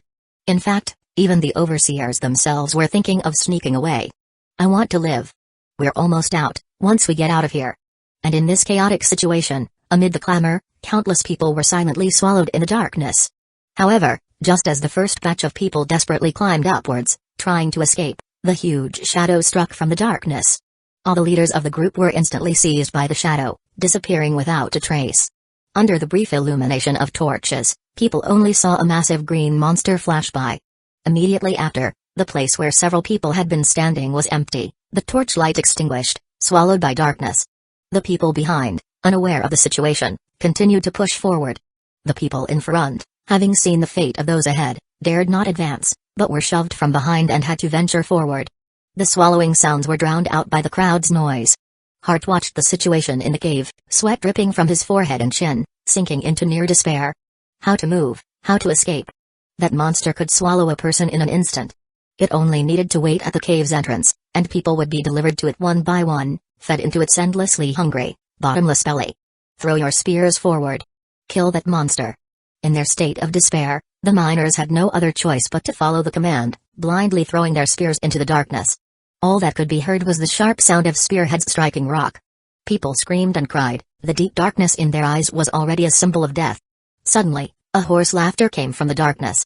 Humans, your little tricks are really amusing. I've already eaten 3 giant bats today, 2 goblins, 8 humans, but I think my belly can still hold you all. Then, the monster slowly slithered out from the darkness, the weak light of the torch barely revealing its true form. Only its ferocious head was exposed, its vertical pupils glowing in the dim cave, the massive, curving horns on either side of its head particularly conspicuous. Its gaping maw alone could probably swallow several people at once. Its elongated body, covered in striped scales, resembled a cross between a crocodile and a centipede, with numerous legs, stretching into the darkness. In the flickering firelight, the monster's grotesque face showed a chilling smile. I don't want to miss this opportunity, this delivered food will fill my belly. No, don't eat me. It's over. It's over. We're all going to die. Help. It's coming. People stumbled backward in panic, huddled together, trying to escape this hell. Trampling, shoving, screaming. But the monster merely followed the crowd unhurriedly, slithering on the ground, like a shepherd driving a flock, occasionally swallowing 1 or 2 people. I don't mind playing a game with you. Run, run as much as you want. I'm still very interested. To the people, the monster's hoarse voice sounded like the call of death, dragging them into the depths of fear. Bang! Kello's arrow struck the monster. Weak spears, tiny arrows, inferior long swords, the human's counterattacks hit its striped scales, all seemed so powerless. Even if they were lucky and broke its armor, the little wound was insignificant compared to its massive body. Barbarian Scar finally couldn't take this cat-and-mouse game, stopping in his tracks, turning to face the monster directly. But his proud, strong body seemed as small as a rat in the face of the monster. Scar took a deep breath, lifting his warhammer and cursing loudly, all these years, only I've ever played others, never has anyone taken me for a damn toy. Scar roared, panting heavily, his eyes bloodshot. This was the sign of a barbarian going into a frenzy. The irrational barbarian lifted his warhammer, charging at the monster's massive body like a knight charging at a windmill. But faced with the frenzied barbarian, the monster didn't move, watching him with interest, as if it were looking at an amusing plaything. Frenzied strike. With a cry, Scar's muscles tensed, hurling the warhammer fiercely into the monster's chest. Bang! Bang! Bang! Hammer blow after hammer blow landed on the monster. It actually shattered a few scales on its chest, causing blue blood to seep out. Interesting human, I'll give you a good death. The monster cackled, completely unconcerned about the damage from the barbarian, while its body subtly writhed on the ground. Ah! Furious after hearing this mocked Scar even more, he hammered away desperately, over and over. But soon he noticed, the monster's massive body had unknowingly coiled up, trapping him. Or rather, it was more accurate to say the monster's massive body had enclosed him, like a green-blue prison. Scar felt the space around him growing narrower, his muscles constantly being squeezed, his breathing grew more rapid. I never thought I'd suffocate to death. This was his last thought as it flashed through his mind. Chapter 23, Thunder and Fire. The monster wriggled slowly. The barbarian wrapped in its coils had blood-filled limbs, bulging veins, and an extremely grimace of pain, but had already lost his vitality. So boring, a hoarse voice sounded again. It coiled its body and opened its giant mouth, ready to swallow this delicacy in one bite. Seeing a living person swallowed, the crowd gasped in shock once again. However, at this moment, they had no way to retreat, and their minds were nearly numb. Scar, rest in peace, but this painful death suits what you have done. Hart watched his follower of more than 10 years die in humiliation, but he was helpless. He could only silently grit his teeth and pray that he could escape from here. Water droplets formed on his head. He couldn't help but wipe them with his hands. Strangely, it seemed this was not cold sweat, nor tears, but sweat from heat. But why is it so hot in the cave? He had a slight doubt in his heart. Previously, because he had been busy fleeing for his life, he hadn't realized this.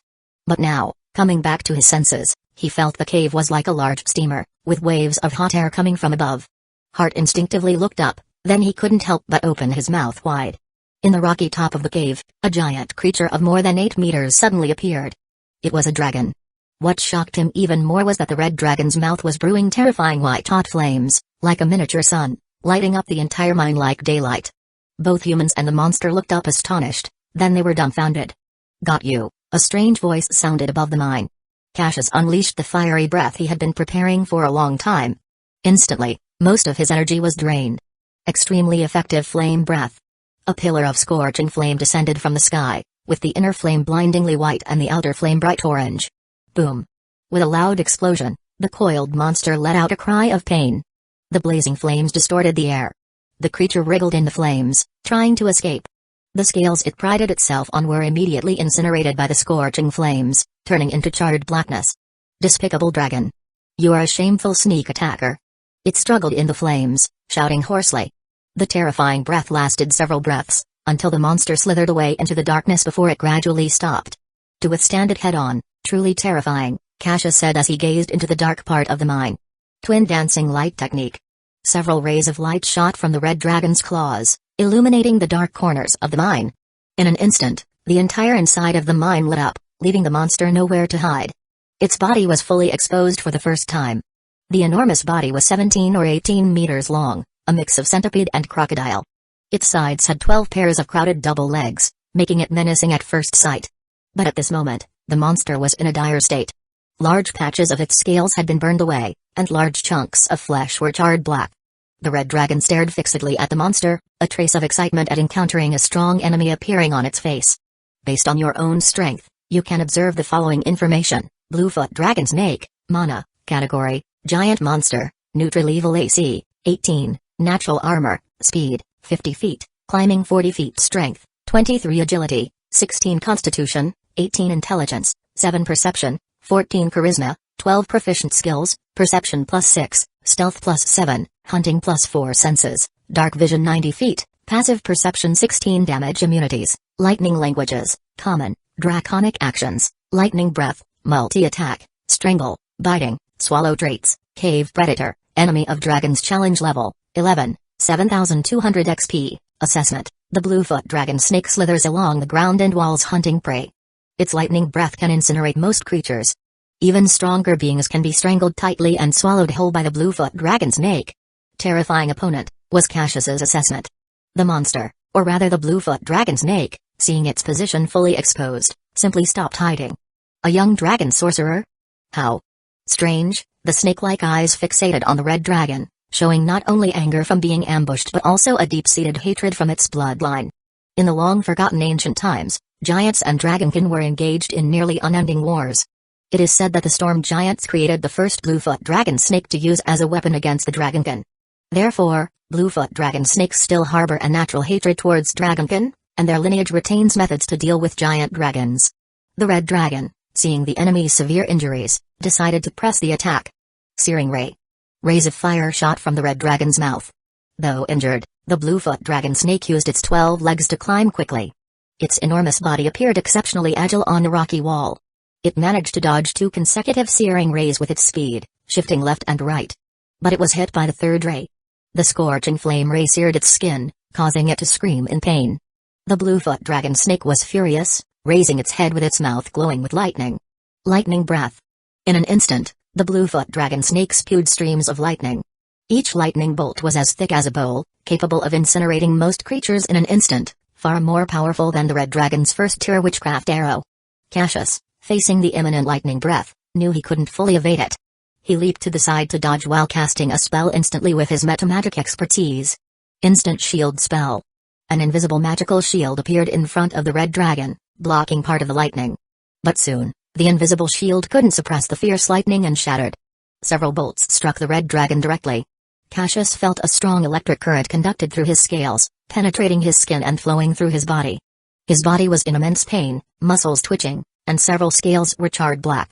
Fortunately, the red dragon's innate constitution was strong, enduring the attack. If it had been an ordinary human, they might have suffered internal injuries or even been burned to charcoal. What a terrifying breath. If I took it all, I might have been gravely injured. Feeling the mild twitching and pain, Cassius couldn't help licking his lips. His tone carried a hint of excitement. It's been a long time since I felt the taste of being hurt. Since arriving in this world, apart from his initial panicked fleeing, he had rarely encountered an evenly matched enemy. After all, a red dragon's starting point surpassed the end point of most creatures. Now, for the first time, he had an opponent who could excite him. This was a rare occurrence. Chapter 24, The Fleeing Enemy Cat's Grace. Oil on the soles of my feet. As the Bluefoot dragon snake prepared its next lightning breath, Cassius cast several acceleration spells on himself. His body became extraordinarily agile, leaping lightly several times in the cave to approach the Bluefoot dragon snake. Though the red dragon's strength was far less than that of the Bluefoot dragon snake, and their sizes were vastly different, physical combat was not determined by these factors alone. He had confidence in defeating his opponent in close combat. The Bluefoot dragon snake spat out several bolts of lightning, but the red dragon was prepared, having anticipated its direction in advance, dodging to the left and right with ease. The Bluefoot dragon snake realized Cassius's intention to engage in melee combat and laughed hoarsely, "Stupid dragon, daring to oppose me in this cave. Without the advantage of flight, what are you really?" Its 12 pairs of feet wriggled, moving on the rock wall as if on flat ground, its steps swift, even faster than the spell-enhanced red dragon. It charged at the red dragon like a bolt of blue lightning. Bull's strength. The Bluefoot dragon snake's charge played right into the red dragon's plan. He instantly cast the spell to enhance his strength, his muscular body bulging with veins, exuding waves of scorching steam as his strength surged. Act before the enemy. The red dragon's golden slit pupils emanated a purple magical aura as he stared intently at the Bluefoot dragon snake, attempting to discern its next move. Pathetic dragon, you are as weak as the human mages, no match for me. The Bluefoot dragon snake saw the red dragon filled with spells but remained unflustered, opening its maw wide for a biting attack. The red dragon foresaw this, dodging to the side and preparing to retaliate with claws and fangs. But he didn't expect the Bluefoot dragon snake's bite to be a feint. As the red dragon evaded, it twisted abruptly, launching itself like a lasso to encircle the red dragon with its massive body. It was strangle. The Bluefoot dragon snake slowly tightened its muscles, compressing any space for the red dragon's escape, initiating a suffocating constriction. Its body was more than twice as long as the red dragon's, and far stronger. Once it successfully constricted, the outcome was decided. Seeing the situation, the red dragon relentlessly attacked the exposed, scorched skin of the Bluefoot dragon snake with its sharp claws, causing flesh and blood to splatter. The Bluefoot dragon snake let out a pained hiss but did not stop tightening its coils.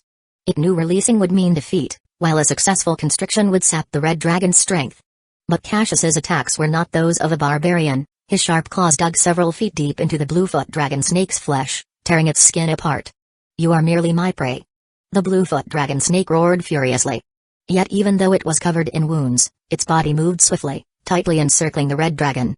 You are struggling in vain. It succeeded.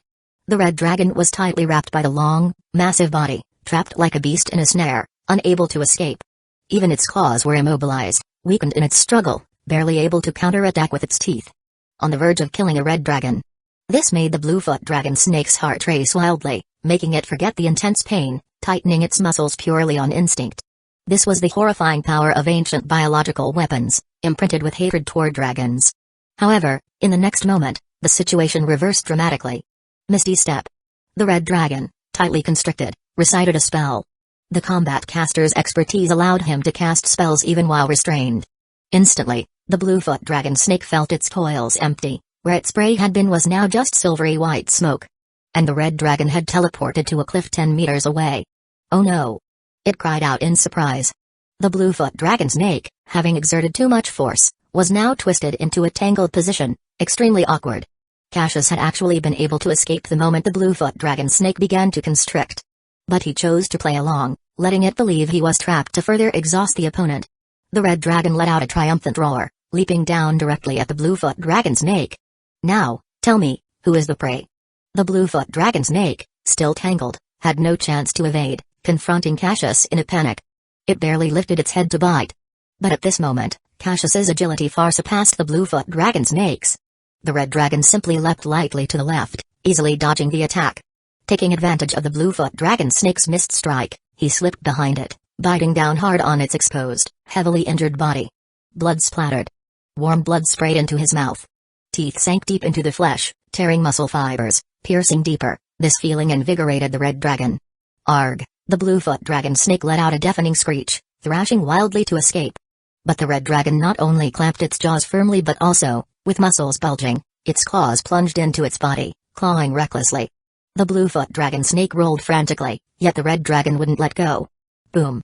Two giant beasts fought with primal rage, using the most savage techniques in their violent physical struggle. The cave's rocks rumbled. It felt as if the entire mine was shaking, trembling, with debris continuously falling from the ceiling. Arg! At last, the Bluefoot dragon snake's strength seemed to fade, letting out a weak whimper. Yet the red dragon did not relent, his strength was nearly spent. If this formidable foe had any tricks left, he was defenseless. Was it finally over? Cassius felt the Bluefoot dragon snake's body weaken, its struggles dimming. A cloud of blue-green blood mist erupted suddenly. Bang! It escaped.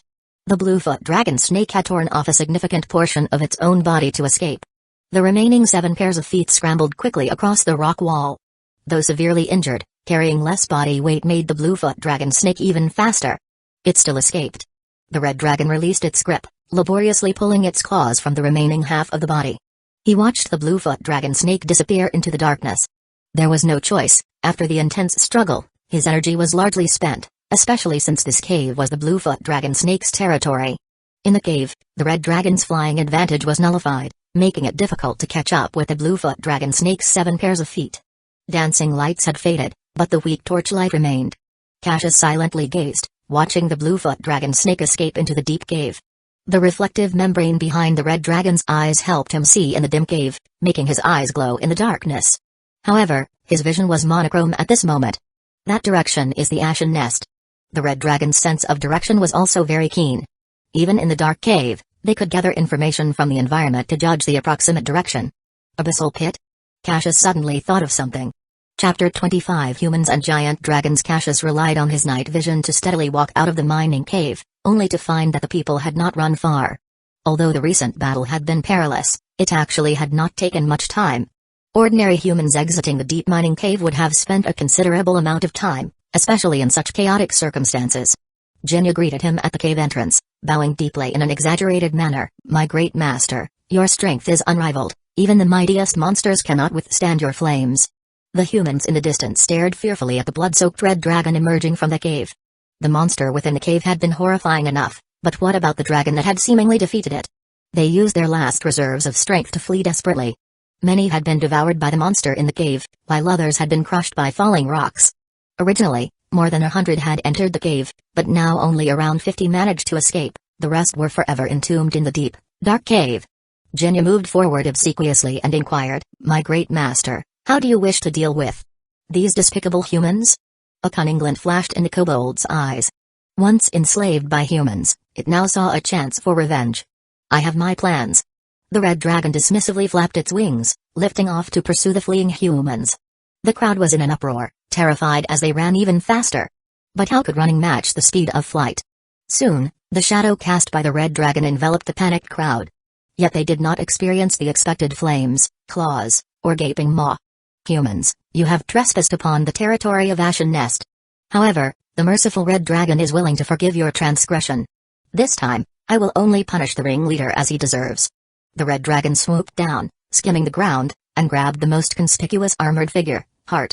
Then he flew back to the cave entrance. Heart, held in the dragon's claws, was thrown heavily to the ground. He knelt there, too terrified to stand, his tongue stumbling. Great dragon, I was wrong. No, don't eat me, I don't taste good." The once arrogant slave trader now trembled in fear. Cassius looked down at him from above, noting that Heart was actually a level 3 warrior. He feigned anger. "Who gave you the courage to invade Ashen Nest's territory and steal the dragon's gold?" In the red dragon's shameless propaganda, the gold mine had become his own property. The kobold, watching his former slave master in such a pathetic state, couldn't help but join in the intimidation. "You are but a despicable human, daring to infringe upon the great dragon's assets and enslave his kin. Your fate is sealed, you will be torn to pieces." Upon hearing torn to pieces, Hart collapsed in fear. His face was covered in snot and tears as he stammered, "It wasn't me, it was someone else who ordered me, someone else made me do it." Hearing there was someone behind this, Cassius grew interested. "Who is it? Tell me the thief's name." Detecting a glimmer of hope for survival, Hart clung to it desperately, replying without hesitation. It was Baron Todd Rackman. Upon hearing this, Cassius's curiosity deepened, and he asked further, "From the Rackman family? The so-called Northwind Eagle, ruler of Northwind Castle?" Hart nodded repeatedly, his tone sincere in his life-or-death desperation. Yes, Great Dragon, it is the Rackman." Hart knelt on the ground, cautiously raising his head, his voice filled with tears. "Great Dragon, you must seek justice for me. It's that Baron Todd, he used evil spells to control me, threatening my family's lives, so I had no choice but to follow his orders and invade your property." At this point, Hart disregarded any notion of loyalty. Survival was paramount, and he would pile all the blame on the Baron. How interesting. From what he knew, the Rackman family's old duke was a vampire, his offspring often becoming derivatives or new vampires. This Baron Todd was likely a vampire as well, a perfect opportunity to gather intelligence on Northwind Castle. The Red Dragon grinned, "Where's this Baron Todd now?" Hart hesitated briefly, then answered hurriedly, "Great Dragon, I can take you to him, he must compensate for your losses." Typical behavior of someone flipping sides. "Fine, but we will have to wait a while first." The Red Dragon seized the human and once again took to the skies, heading straight for Ashen Nest. Ashen Nest. Cassius landed amidst the welcoming wyverns. This time, however, his wounds drew various speculations from his retainers about who had managed to injure him so severely. Yet, no one dared voice their thoughts, fearing they might anger the wounded Red Dragon. Great Goblin Dolores, along with a squad of Wurg cavalry, greeted him at the entrance, their faces fawning. The Red Dragon casually tossed Hart in front of the Great Goblin. "Watch this human, don't let him escape or die." "Yes, Great Master, I will complete the task and never disappoint you again." The Great Goblin eagerly complied, cracking his whip to give instructions. A few sturdy bugbears then stepped forward with a piece of animal hide, placing the human on it and carrying him to the military camp's dungeons. After giving his orders, the Red Dragon flew directly back to Giant's Mouth Cave. He headed straight to the deepest part of the cave, moving the stone blocking the entrance. "No wonder I felt uneasy earlier. I should clear out the hidden dangers in the nest," Cassius muttered to himself. He leaped into the cave. Inside, magma splashed everywhere, emitting waves of white smoke and heat. But the boiling magma was merely hot water to the Red Dragon, and the sulfuric heat made him feel at home. He descended further for a long time, unsure how deep he had gone, before finally spotting another entrance, only blocked by flowing magma. Splash! The Red Dragon leapt out of the magma. Magma splattered, searing the hard rock. It was an endlessly long tunnel. The entrance was just over 4 meters high. The Red Dragon had to tuck in his wings to barely fit, continuing his exploration.